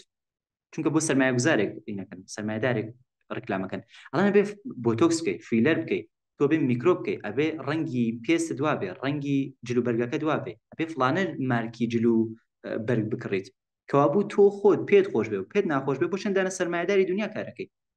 ئەوانەی کە دەسمایەیان هەیە لە دنیا کۆمپانیا گەورەکانیان هەیە دەسەڵاتیان هەیە لە دنیا یا ئەڵێ کوڕی باش کوڕی جوان ئەبێ کەشخە بێت جوان بێت باشە کوڕ چۆنە بێ کەشخە بێ ئێستا وەرزشەکان تماشاکە یاریەکان تماشا بکە ئێستا فوتباڵ یاری تۆ پێ ناڵێن بە دەرچوون و ئەمانە ناڵێن یاری بە ئامە چی بوو لە قەدیما وەزنیان لێدا لە زۆرخانەکانە بەرزیانە کردو نازانم چی پێڵن بۆ نانەوە لە حەڵەکە ئەو 99% بۆ بەدەن و جەسەس تۆ زۆر باشە بەڵام تۆ بێ بڵێ بۆ جیم بڕێ بۆ لاشە جوانی بۆشی چونکە ئەڵێن جوان کوڕە بێ لاشەیەکی وایە بێ ئەی بۆی کە لاشێکی وابێ خۆ بە هێلکە و سێف زەمینە دروست ناکرێت ئەبێ بڕۆی پرۆتین بکڕیت بڕۆی مکەمەڵەکانی خۆیان بسێنیت بۆی کە لاشە جوان بێت بۆی کە جوان خاص پێ چی بکەیت ئەبێ بتی لیباسی مارکدار بسێنی بازم بۆ ئەوان کارەکەی سوشیال میدیا تێکات تی ئەڵێ شتەکان لە بەرچاوی ئێمە تۆخڵەکەی شتە سەدحیەکەی پێ ئێمە نیشان نەدات بەڵام بابەتە قوڵەکان پێمە نیشان نادات بۆ ئێمە ئینسانێکی سەدحی دروستە بین و مرۆڤێکی قوڵ دروست نابێت کەوابوو بۆیە پێتان ئەڵێم خەڵوەت بکەن لە خۆتان و ماوەیەک دوور بنەوە لە سوشیال میدیا کەمتر بەکاری بێرن بۆ ئەوەیە و قەراریش نییە کە ئێمە ڕۆینە تەنیایی خۆمانە لە تەنیای خۆمانە گۆشە گیرمێن و بمێن و تاخری عمرمان نە ماوەیەک بۆی کە دڵ و دەروونتان بێتەوە سەر جێگەی خۆی یعنی تۆ قەرارە بڕۆیتە ناو کۆمەلگای من بۆی وە قسەکەم باشە یعنی تۆ ئەڕۆیتە ناو کۆمەلگایەک کە پڕە لێ هەڵە بۆی کە تۆ بتوانێت ڕاستی بکەیت تۆم هەڵانە قسە بکەیت بەرەنگاریان بکەیت ئەبێ چی بکەیت ئەبێ لە خەڵوەتۆ بێت لە خەڵوەتی خۆتۆ دێت یعنی من ئەگەر ئینسانێک کە زۆر لەگەڵ خەڵکەکانە تێکەڵاوە لایانی دڵی زۆر لاوازە و ئاخریشی تەسلیمی خەڵکیە بێت تەسلیمی زۆربەی خەڵکیە بێت ئەوەی کە زۆربەی خەڵکی چی ئەڵێن چی ئەگەن ئەو چیان پێخۆشە کەوابوو بە باسی شتەکانی تر بکەین کەوابوو هەدەف و نیەت و ئامانجان خێرە زۆر جاڕۆنە سوشیال میدیا ئەتانی مەسەن داوا بکەن ئەوەجا لەگەڵ هەموو کەسێکا قسە ئەەکەن جوابی هەموو کامنتێکە دەنەوە بەڵام ئەوەندە خەڵکی فشارتان بۆێنێ ئەوەندە زۆر و زەختەخەنە سەرتان پرسیاری بێماناتان بۆ نێرن کامنتی خراپتان بۆدان پرسیاری مانادارتان لێەکەن پرسیار ناکەن کە وەڵام وەرگن پرسیارتان لێ ئەکەن هەر خودی پرسیارەکە وەڵامە بۆی کە تۆ ئازار بن بۆیە بۆ هەمیشە ئەڕوات یعنی تۆ ڕووی ناگەڕێتەوە زۆر جار تەنیا نەبوون ئەزانین بۆ خەڵکی حەزناکە تەنیا بێت ئەزانین بۆ نازانین لە سوشیال میدیا درۆ بکەیتەوە بۆ ئەوەی کە بەخاتری زعفی دەرونی خۆتە بەخاتری زعفی ئیمانتە وەختە عیبادەتت کەمە عیلمت کەمە دەرونێکی خاڵیت هەیە تو خاڵی بۆ جوبرانکردنەوەی ئەم خەلەئە ئەم پڕکردنەوەی خۆت چیەکەی بۆ پڕکردنەوەی تەنیای خۆت پەنا ئەوەیتە خەڵکی پەنا ئەوەیتە لای خەڵکی حتا ناو دیندارەکانیش ئەم شتانە هەیە یعنی لە ناو دیندارانە بڕێ لە خەڵکی متدەین هەیە دیندار وابەستەی کۆمەلگایە یعنی ناو جەمعات دیندارێکی باشە یعنی تا هەر ناو مزگەوتە خاسە تا کوڕەکان جەمیان جەمە ڕەمەزانان پێکۆ جەمە بین و ئەڕۆین بۆ تەراویح و چوونە دەرەوە و گەشت و سەیاحەت و تا ناو دیندارانە بێ باشە بەڵام تر دوایی بە هەر هۆیەکەوە یەکێ ڕوا بۆ عسکەری یەکێ ڕوا بۆ زانکۆ یەکێ ڕوا بۆ شارێکی ترێکێ هیجرەتەکە هەر کەسێ جۆرێ دوورە کۆنلێتین ئیتر ئەو خەڵکێ نامێنە بە دەوریەوە ئەو شور و شۆقەی نامێنێ ئەو زەوقەکەی جارانی نامێنێ یعنی هەمیشەوە بزانن فازیان ئەوەزە بێ ئەگۆڕێن چونکە ئەمانە لە خەڵکەوە نزیکن بۆ ئێمە بین ناو جەمع قەوی بین نەوەی کە ناو جەم ببێتە هۆیەوەی کە ئێمە زایفتر بین ئێمە لاوازتر بین ناو زانکۆ یا بڵین داخلی یا هەر شوێنێکی تر بۆ ئێمە بێ خەڵوت بکەین بۆی کە دڵ و دەرونی خۆمان یعنی ئاوەدان بکەین و کە بۆی کە قەویتر بین بۆی کە بتوانین دوای ناو کۆمەڵگاچی بکەین داوام بکەین یعنی تۆ ئەگە بڕێ بۆ یاری بۆکس ئەگە کابرا هەر بۆکس بخوات و هەر لێی بن لە ڕاندەکانە داننیشێ لە بینیا وڵاتیتر ئەگەر ئاوی پێنەدەن زۆر تیاچێت هەبەر ڕاستی ناتوانین داوام بێرێ کۆبوو کەسەکانیان کە لایەنی دەرونیان زۆر ڕووخاوە زۆر حەزەکەنە سوۆشیال میدیا لە هەموو گروپێکا هەیە لە هەموو کامنتاکە لە هەموو شوێنێکا هەیە بۆ دەرچوون لە خۆی ئەڕوا بۆ لای خەڵکی بەڵام کەسێک کە خۆی قەوی بێ هیچ احتیاجێکی بە خەڵکی نییە هیچ احتیاجی بەبوونی کوڕێک نییە لە ژیانیا هیچ احتیاجی بەبوونی کەنیشکێک نییە لە ژیانیا تو ئینسانێکی مستەقلی ئینسانێکی جیاوازی ئینسانێکی قەوی لایەنی فکری لایەنی ڕۆحی خۆتت هەیە لایەنی معنەوی لە هەر لایەکە بۆی بڕۆی تو ئینسانێکی قەویت بۆیە هەر کەسێک بێت کە دوڕۆشتر ئەملێت و جیا بێتەوە لە تۆ ئەنە بێت لە بیرت بێ ڕفیقی خاص کەسێک کە دەست بگرێ بۆ ماوەیە بەڵام خۆ ناتوانێت تا ئاخری عمری تۆ خاتە سەرشانی لەگەڵ هەڵبێت تۆ بێ ڕۆژێک لەسەر پای خۆتا بێت مستقل بی یعنی جیابی تو هەر لە خانەوادێشە لە عایلێشە تۆ ئەکرێت تا ئاخر عمر لای دایک و باوکتابی نەخێت زەر و زیانەکانی تیژی زۆر بە کورت و مختصری باسەکەم و ئەڕۆینە سەر هینەکان دەرمانەکان ئەگە زۆر لە سوۆشیال میدیابی خەلاقیەتت نامێنێ ئینسانێکی خەلاقیت نامێنێ ئیبداعت نامێنێ یەکێتر لە خراپیەکانی زۆروتنی بڵاگەرەکانە ئایسە سایبری و بڵاگەرەوە نە زۆر بووە بەداخەوە لە سوۆشیال میدیا کە هەر کەسێک هەڵەسێت و خەریکی تەوجیکردن و نەسیحەتکردن و نەپسپۆڕی هەیە خۆی سێ چوار ژنی تەلاق داوە توێ باسی وەڵا هاوسەرگیری خاص خۆی تەواو پۆلەکانی بە قۆپی دەرچوەتێ چۆن لە پۆلی 12 دەرچین ینی ئیتلافکردنی وەخت کات کوشتن بەداخەوە ئەوەی کە واشنگتن پۆست باسی کرد ینی زیاتر لە 60% خەڵکی هیچ پێویستێکی بەو ئینترنێتە نییە ئەی شارێتیشە و لێی کەڵک وەرەگرێت ینی 12% لە خەڵکی لەو کاتێک کە ئینترنێت بەکارێن هیچ پێویستێکیان بە ئینترنێت نییە هیچ پێویستێکیان بە ئینترنێت نییە یەکێتر لە خراپیەکانی دوورکردنەوەتە لە عایلە و لە خێزان و لە کەسە نزیکەکانت پەیوەندیەکەی تۆ ئەپچڕێنێت لەناو خەڵکیە حرێمی خصوصی تۆ پەیوەندیە شخصیەکانت دەرەخات وێنەیەکت دەرەخات بەداخەوە ینی هەکت ئەکەن هەڵەیەکەکەی یعنی خۆشەویستان زوو قەدیم لە شارێک ئەگەر هەڵەیە بکریایە هەر خەڵکی و شارەیان زانی تەواو بەس ئێستا یەک بچووکترین هەڵەیە بکەیت ئەبێتە هۆی ئابڕوچوونی خۆت و عایلە و خێزان و هەموو شتێکت زۆر خراپ بەسەر تاشکێتەوە بچووکترین هەڵەیەک چونکە ئێستا سوۆشیال میدیا زۆر بێڕەحمە ڕەحم بە هیچ کەسێک ناکات و هەمووی پەخشەکات و بە هزار کەس شەیرێکات تۆ چۆن لایە بێت و بڵۆکێکێت و بێخەوی یەکێتر لەو شتانی کە زۆر خەتەرناکە خەوە اختلالی خەوە ناڵێ بخەوی ینی بخاطر نور و ئەشعە و ناڵێت ئینسانی سالم لە کاژمێت 10 بۆ 12 هۆرمۆنێک تەرشحەکات کە ئەبێ بخەوێ بەداخەوە کەم تا ساعت 2 شەو بەخەبەرە یەکێتر کەم تەحەڕوکیە ینی کەسێکە زۆر لە پای مۆبایلی سوۆشیال میدیا بێت ناتوانێت زۆر بگەڕێ کەمتر ئەجوڵێ قەڵاو ئەبێت ئەوەشی کە قەڵاو ئەبێت خوێن کەمتر لە بەدەنیا ئەگەڕێت ینی سونی فەقەراتی کێشەی بۆ دروستەوێت دیسکی بۆ دروستەوێت دیسکردن ینی خوێن لە بەدەنیا زۆر نایێت و هاتوچوو ناکە و بێتە خۆی جەڵتە و زۆر کێشە و مەشاکلی تر خۆشەویستان ئاعتیاد و فقط بە مادە هۆشبەر و ئەمانە نیە خۆشەویستان هەر شتێک ئینسان هۆگری بێت ئەوەی ئاعتیادە ئەوشە خراپە وەیەکێتر لەو شتانە ئەوەی کە وتم مرۆڤەکان هیچ کاتێک چهرەی واقعی خۆیان لە سوۆشیال میدیا نیشان نادن ئەو بزان دزین زۆرجار سرقەتێکی ئەدەبی ئەکرێ سرقەتێکی علمی ئەکرێ کتێبێکە دزرێ محتەوایەکە دزرێ تەرحێکە دزرێ ینی پیشەکە دەدزرێ زۆر شتر یەکێتر هەکردنەوەی کە وتم بێت بابەتەکانە فەسادێکی ئەخلاقی و ئاخشتیش فەسادی ئەخلاقی کە ئێستا هەیە بەداخەوە بە سەنعەتی پۆرنۆگرافی و زۆر شتی تر کە هەیە کە گەنجوالێ بکەن کە هیچ کاتێکی نامێنێ بۆ خوێندنەوە بۆ فێربوون و بۆ بیرکردنەوە بۆ ئیبداع و بۆ زۆر شتی تر بۆ پرسیارە وجودیەکانەوەی کە من کێم و چیم و لەکوێوە هاتم و ئەم بابەتانە گەنجێ مەسەرقاڵەکەم بە شتێکەوە کە زۆر پوچ و بێمانایە ینی لە بیری خۆی و گەل و نیشتمان و ئەم کوردەی خۆمانە بێ خزمەتیان بکات تا ئێستا باسی دەردەکان کرد ئێستا باسی من لە مێزۆخشێن مایدریەوە کەسێ تامی شتێنەکان نەزانین چییە لەوانەیە منیش لە لە بارودۆخێکە گیرۆدەی سوۆسیال میدیا بووم بەس ئەو کەسەی کە دەردەکە نازانێت دەرمانەکە چییە، یعنی تۆ ڕێ بۆ لای پزیشکێک لێتە پرسێک کە چیتە، یعنی تا نەزانێت چیتە نەخۆشیەکە چییە تۆ نەتوانێت نوسخەیەکت بۆ دابنێ، دەرمانەکەت بۆ دابنێ، حەبێکت بۆ دابنێ. زمانی ئیسفادەکردن لە سوۆسیال میدیا جیرەبەندیکن، یعنی چی؟ یعنی حاڵ کات تەڵانیە زۆر لە ئاڵتون بە نرختریشە کات کەوا بوو ڕۆژانە دیاری بکە کە چەندێک سوۆسیال میدیا بەکاربێنی، کاتەکانت دیاری بکە، ئەوە یەکێک لە بابەتەکان، ینی ئەوەی کە بەردەوام خەریکی چەتەکان و نووسینەکان و لەم پێیج بۆ ئەو پێیج و لەم کەناڵ بۆم کەناڵ و لەم سایت بۆ ئەو سایت و ئەوانە مەکەن، ینی زۆر محدودی بکەنەوە بە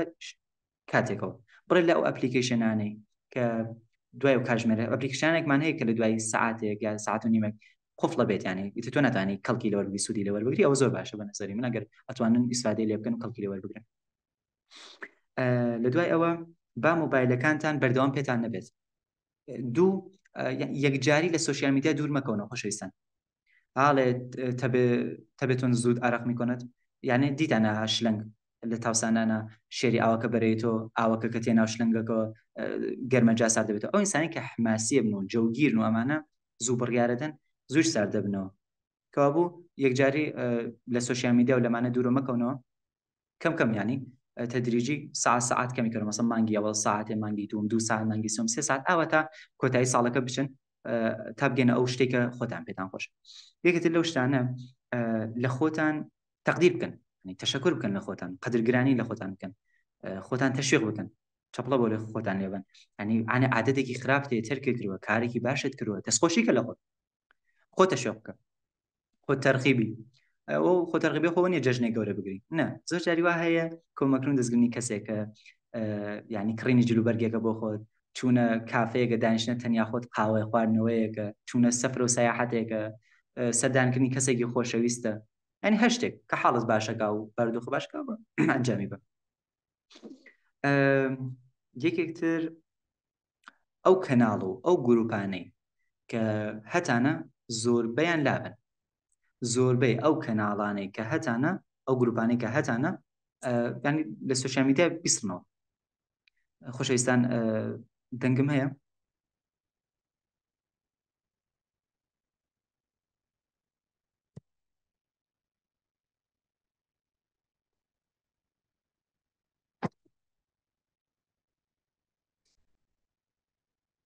من کامێراکە کەم بزان کامێراکە باشە یار خاوە، کامێراکە خاوە یا هەر دەنگم هەیە دەنگ و سوورەتیشمە نیمچە باشە بەڵێ زۆر باش دەی زۆر باش. هەروەکە ئەگەر خراپبوو وێنەکە پێم بڵێن کە خاسیکەم تەرکیستان نەبات، بۆی کە تەرکیستان نەبات ئەو شتانەی کە ئەو کەناڵانەی ئەو گروپانەی کە ئایدیەکەی هەڵبگرن ناونیشانەکەی لای خۆتان دای بنن، هەفتەی جارێک هەفتەی دووجا هەفتەی سێجا بڕۆنە سەیر و سەیری بکەن و ئیتر لای بن با لە مۆبایلەکەتانە نەبێت. ئەو فرسەتانەی کە لە دەستان داوە، ئەو هەلانەی کە لە دەستان داوە، تماشاکە بزان چەندێک کاتان کوشتووە، ئەو 24 ساعتێک کە دای ئەنی تماشاکە بزان چ کارانێک کە توانێت پێکەی، یعنی تۆ گە ڕۆژی 1 ساعتیش لە فەیسبووکابی لە ئینستاگرامەبی ئەکا 365 ساعت، یعنی تو خەریکە توانین فێربوونی زمانە کۆرسێکە دەتوانین خوێندنەوەیە زۆر شتی تر دەتوانین پێ بکەی بەو کاتە. یەکێتر مۆبایلەکەتان لە خۆتان دوورکەنەوە، یعنی با هەمیشە لە بەردەستانە نەبێت، لەو شوێنەی کە ئەخەون بەتایبەت، ئەو شوێنەی کە ئیشەکەی با مودام لە بەردەستان نەبێت. زۆرجار ئەڕۆنە دەرەوە بڵێن بە عایلە بڵێن وەڵام من لەگەڵ فڵانە کەس ئاڕۆمە دەرەوە و مۆبایلەکەی پێ ئەگەر شتێک بوو زەنگ بۆ مۆبایل لەگەڵ خۆتان مەبەدە بۆ پیاسەکردنێک، یا ڕێ بۆ مزگەوت یا بۆ قوتابخانە بۆ زانکۆ بازێجار، یعنی با هەمیشە بەدەستەوە نەبێت، جۆرێک کەمێک لە خۆت دوورە بکەرەوە بە هەر بەهانەیەکەوە بۆ بەداخۆیسە بۆ زانکۆ بۆ قوتابخانە بۆ هەموو شتێک کابرا مۆبایلی پێ نازانم مۆبایلە چی لێکات، شاید پێویستی پێوێت بەڵام تۆ هەمیشە پێویستت پێ نییە. مۆبایلەکانتان ئەو ئەپلیکیشنانەی کە ئەزانن هیچ کاریگەریەکی بۆیەوە نییە، یعنی سوودێکی نییە لای بە، یعنی تۆ فەیسبووکت بۆ چییە، ئینستاگرامت بۆ چییە، پارێ پێپایەکە چی پێبی، ینی فەیسبوک ینی فەیسبووکی کوردی باوەڕکەن ینی زۆر خەتەرناک، بەدەن ناخوا نە ژنی تیاوێ نە ناڵی تیاوێ نە گەنجی تیاوێ هیچێکی تیا نەبێ باش زۆر خراپە. ئەوەی کە بەردەوام سێلفیگردن لە خۆتان دوورەکەن. دروستە ئەلحەمدولillah مۆبایلانی کە هەیە کوالیتیکی باشی هەیە کەیفیەتی هەیە توانی کاری باشی پێ بکەیت، بەس ئەوەی کە بەردەوام تو وێنەگری لە خۆت ئەوێتە هۆی ئاعتیاد بوون، ئەوەی کە تۆ بەردەوام هۆگری بی. ئەو سلفیسم خود باوەڕین ئەوانەی کە زۆر وێنەگرن جارێ لە خۆیان. نوری مۆبایلەکەتان ئەگەر بەکارشێنن ئاسی ڕۆشنایەکەی کەم بکەنەوە بۆی کە ئەو ئەشعانی کە هەیە بۆ تاری بینینتان بۆ چاوتان زۆر زعیفەکە چاوتان زۆر خەتەرناکە بۆ چاو. ڕێگەی تر ئەوەیە کە ڕێگەی کۆنتاکتکردنی خۆتان نازانم پەیوەندیکردنتان لەگەڵ خەڵکیە دیاری بکەن دەستنیشانی بکەن مەسەڵ بڵێ بە هاوڕێکەت کە زۆر لەگەڵ یا قسەکەی بڵێ لە واتساپ قسە بەس لە تەلێگرام قسەکەین بەس ینی با لە هەموو شوێنێکەوە پەیامت بۆ نەدات بەڵام تۆ فەیسبووک تویتر سناپچات دەی هەموو شتێک دەی لە هەموو شوێنێکەوە نوتیفیکیشن بۆ تێ ئەو زۆر خراپە. مەسەڵ من بڵێت لە بیزانە ئەپلیکیشنەوە بیزانە پەیامت بۆ دێت زۆر سەختە جەمکردنەوەی ئەمە. بڵێ بە هاوڕێک بڵێ من لە تەلێگرامەوە ئینشاڵڵا لە مۆلا بێکۆ قسە لە فڵان کاژمێ بۆ فڵان کاژمێ کاتی خەو با مۆبایلەکەتان لای خۆتانە نەبێت کاتێ خەون با بە جێگەی مۆبایلەکە کتێبێک بێت چونکە ئەگەر هەستنەوە با نەڕۆنە لای مۆبایلەکەتان ئەوە یەکێتر لە ڕێگارەکان چونکە سوۆشیال میدیا وتم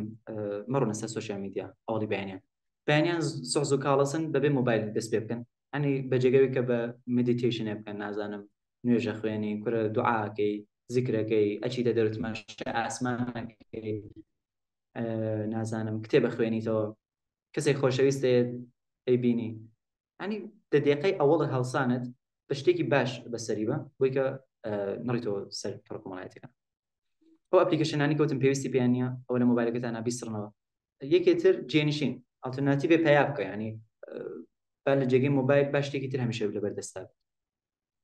وەکو ئەوەی کە بە متالعەیەک بێ و یاریکردنێک بێ بە چوونە دەرەوەیەک بێ پیاسەکردن بێ بینینەوە کەسە خۆشەویستەکانت بێ کورسێک بە حزوری ینی دەورەیەک بە حزوری مەلەوانیە نازانم چوونە دەرەوەیەک ڕۆشن بۆ کەژوکیەوە کارێکی باشە پرۆژەیەکە تەرحێکە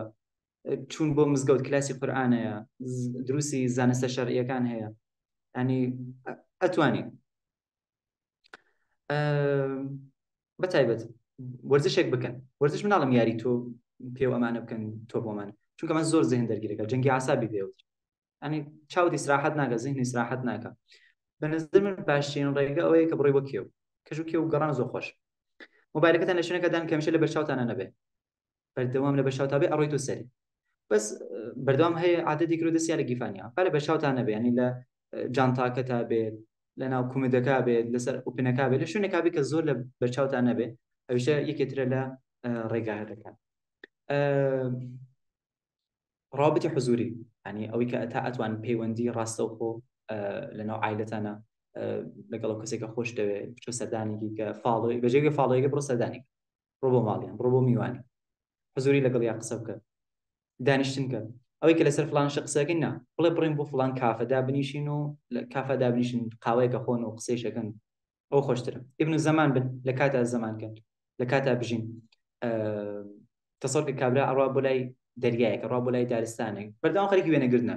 ئەی بۆ خۆت لەزت نابێت لەو لۆکیشنێکی هایتایە بۆ بەردەوامە بێ دوای تەماشای وێنەکان بکەیت وەلەو کەسانی کە لە دەوروبەرتان کۆمەک وەرگرن شاید خۆتان نەزان کە ینی احتیاتان هەیە بە سوۆشیال میدیا و ئیرادێک گەورەشتانە نەبێت کە خۆتان تەرکی بکەن ئەو گۆڕانکاری لە ژیانی خۆتان دروستکەن کەوا بوو لە سەرەتا لە مناڵە لە هاوڕێکانت لە دایک و باوک لە کەسێک بڵێ بەردەوام یاداوەریتان پێ بکەن پێتان بڵێن لەبارەی خەتەرەکان و خراپیەکانی سوۆشیال میدیا و قسەتان بۆ بکەن بە شازی گروپی دابنیشن گروپ جەمع بوونەوە بڵێن مەسەڵەن ئیمساڵ پێنجشەمە و جومعە سوۆشیال میدیا بەکار نایێرین ئیمڕۆ فەقەت ئەوە نە کاژمێر بەکارێنین ئەو زۆر باشە بە شازی گروپی بۆ شتێکشتان لەبیر نەچێت ما تۆفیقی لابن هیچ تۆفیقێک نییە مەگەرەوەی کە خی گەورە خۆی ئاسان کاری کا بۆتان و لە غەفڵەت نجاتان بات لەوەی کە کات بە فیڕۆبن وزەتان و هەموو شتێک لە فیڕۆبن بیپارێزن شتێکی تریش کە زۆر بلای من و گرنگە بە جێگەوەی کە گوشیە کە سێنی آیفۆن 16 پرۆ مەکس سێنی 15 پرۆ مەکس سێنی بێ ئەو پارە بە دوودانە مۆبایل جیاکردنەوەی مۆبایلەکانتان هەیە با دوو مۆبایلت بێت مۆبایلێکە دین ئیشکردن بێت مەسەڵەن ئیشکردن و پەیوەندیکردن و زەنگدان و سلفیگردن و ئەمانە بێت با مۆبایلێکیشت قەیشێکە با فقط هین وانە خوێندنمە هین دەرس بێ یانە غیر از ڤیدیۆ و غیر از PDF و کتێب و ئەمانە بە هیچێکی تریتیانەوە و بەلای منەوە زۆ شتێکی گونجاوتر و شتێکی باشترە بۆ کەسانی کە دەسەڵاتی ماڵیان هەیە. و لە ئاخریشەوە بابەتێک کە باسی بکەم و تەواوی بکەم تر خاڵەکانی ئەوەی کچکن لە قۆناغی گەنجێتیە بە شێوازێکی پاک بمێنینەوە کە دەورێکی زۆر خاصە ئەو مەقطعی گەنجی قۆناغی گەنجی 20 بۆ 30 بە تایبەت کێشە و مەشاکلەی خۆی هەیە. ینی جۆری کەوتم قۆناغی گەنجی قۆناغێکە کە هەورازونی شەوفرەتێ کێشە و مەشاکلت بۆ دروستە بێت کەم و کورتی دەبێت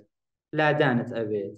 هەموو شتێک دەبێت هەموو شتێک زۆر لەسەر گەنج هەوای نەفست کێشەی کۆمەڵایەتی کێشەی ئابووری کێشەی سیاسی کێشەی ئایلە زۆر شتر کێش ئەخلاقیەکان ئەبێتە هۆی کە قۆناغی گەنجی قۆناغێکە کە زۆر سامناک ینی فاسد بوون ئینسان لە قۆناغ گەنجە زۆر ئاسانە و پاکمانەوەشی زۆر ئاستەمە بەڕاستی پاکمانەوە لە سەردەمێکا کە هەمووی بە تەبەڕوج و بە شتی بێمانە و بە هەرزەگەری و بەمانەوە ئیفتخار و شانازیەکەن نیشانەدەری ئەوەیە کە تۆ لە هەموو گەنجێکی ئەم سەردنیا بەلای منەوە عەزیزتر و جوانتر و باشترە. لێرە چەند خاڵێک باسەکەم بۆ تەوقعتان نەبێ هەموو کێشەکانتان حەلکا بەس شتێکی خراپ نییە شتێکی باشە ئەتوان کەڵکی لێوەربگرن سوودی لێوەربگرن. یەکی لەو شتانە حەڵاڵ و حرام بوونە تەرغیب و تەرهیب یعنی ئەوەی کە ئەو جۆرەی کە کارە خاسەکان ئەزانی کە کاری خاص بە شوێنیانێت و کاری خراپیش ئەواقبی خراپی هەیە ئەبێ بزانی کە کەسێک کە تۆی خەڵق کردووە مەساڵحی تۆ ئەزانێ خێر و چاکەی تۆ ئەزانێ بەرنامە و کاتۆلۆگێکی بۆ نردووە فەرمووە لا تقربوا الزنا ولا تقربوا الزنا إنه كان فاحشة وساء سبيلا فمن نزیکیشی مەکەوە توخنی مەکەوە ناڵێ میکە لا تفعل لا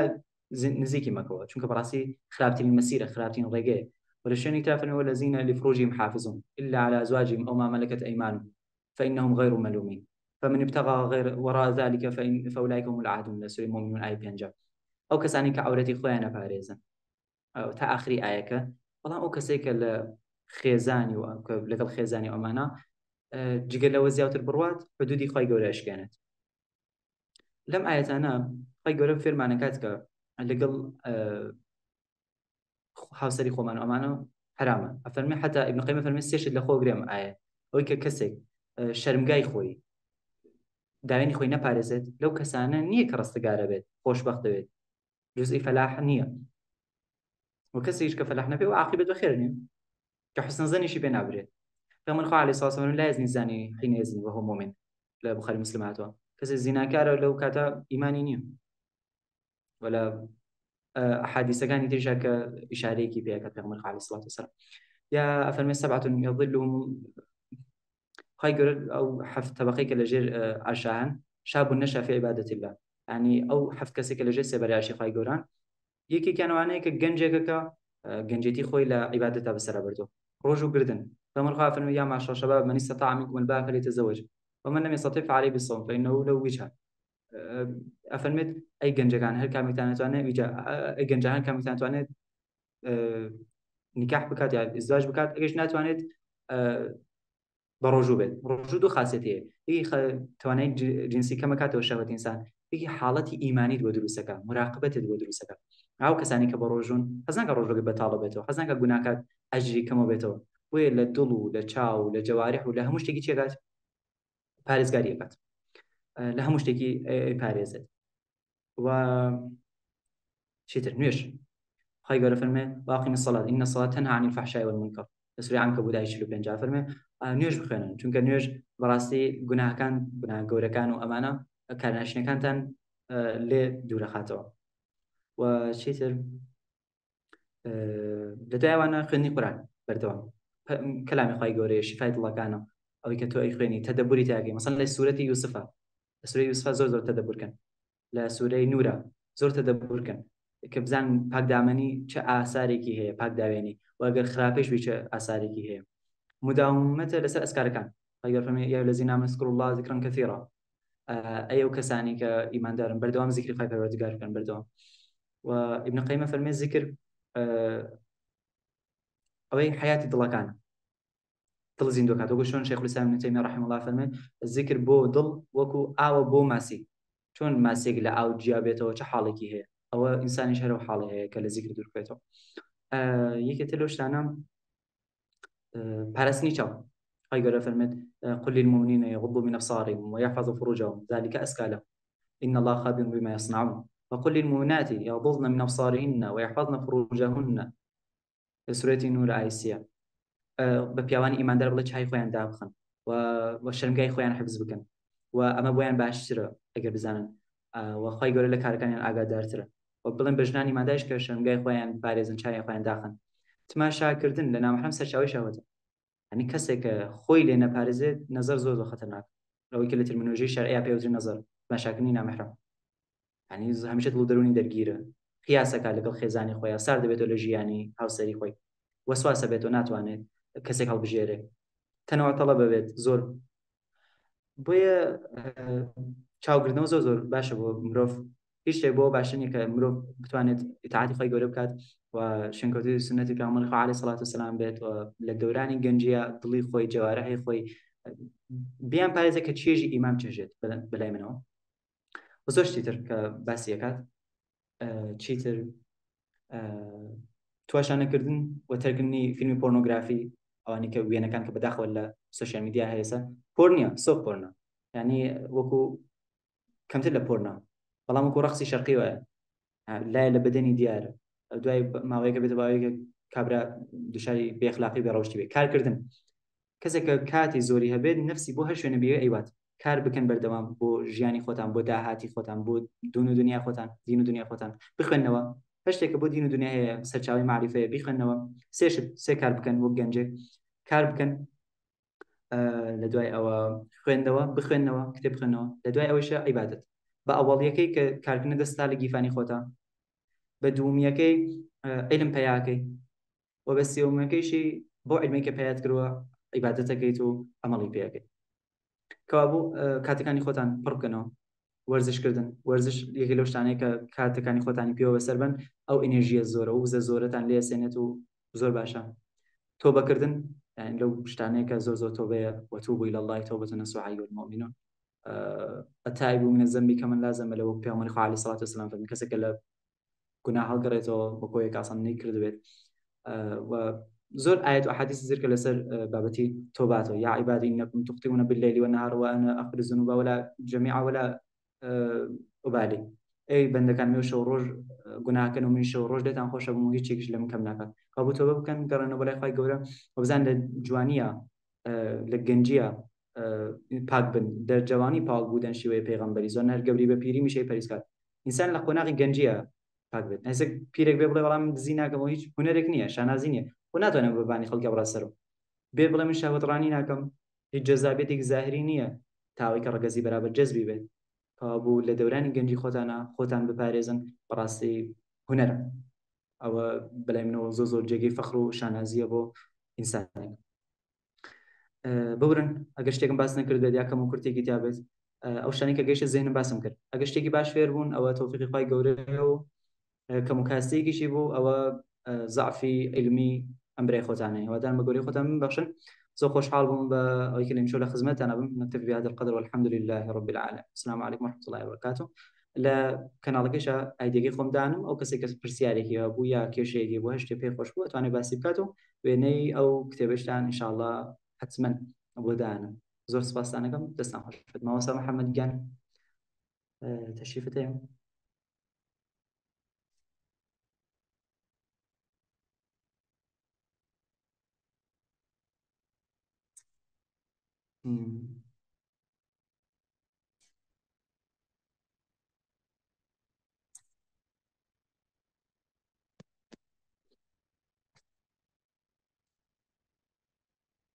بورن مامۆستا محەممەد،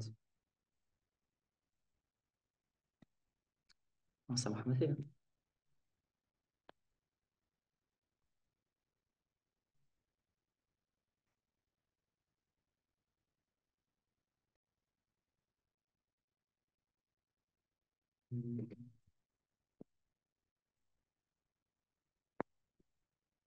زۆر سپاس خۆشەویستان، زۆر سپاس. بسم بە مامۆستا محەممەد داگەڕم.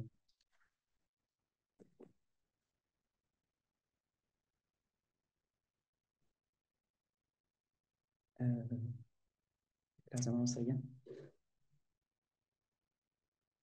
زۆر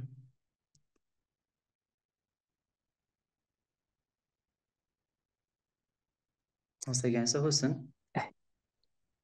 کێشێنە مامۆستاگەمێکە کرابوو. بارەکە الله فیکم مامۆستاگیان یەخوا دەستان خۆش بێت خی گوێرە بەرەکەت کات و علم هەموو شتێکتان یا ڕەبی دەستان خۆش بێت زۆر ماندوو بن خی گوێرە سەلامەتتان کە بەڕاستی بابەتێکی زۆر گرنگ و لەجی خۆی بوو یاخوا دەستان خۆش بێت و خی گەورە بیکاتە ئەزر و دووشی قیامەتەن یا ڕەبی دەستان خۆشە مامۆستاگیان جا مامۆستاگیان توی ڕیکۆردەکەش بەستنی ئەگەرێک نەبێت من لێرە ڕیکۆردەکە لێ بەم و ستا ئەوە لێندە مامۆستاگیان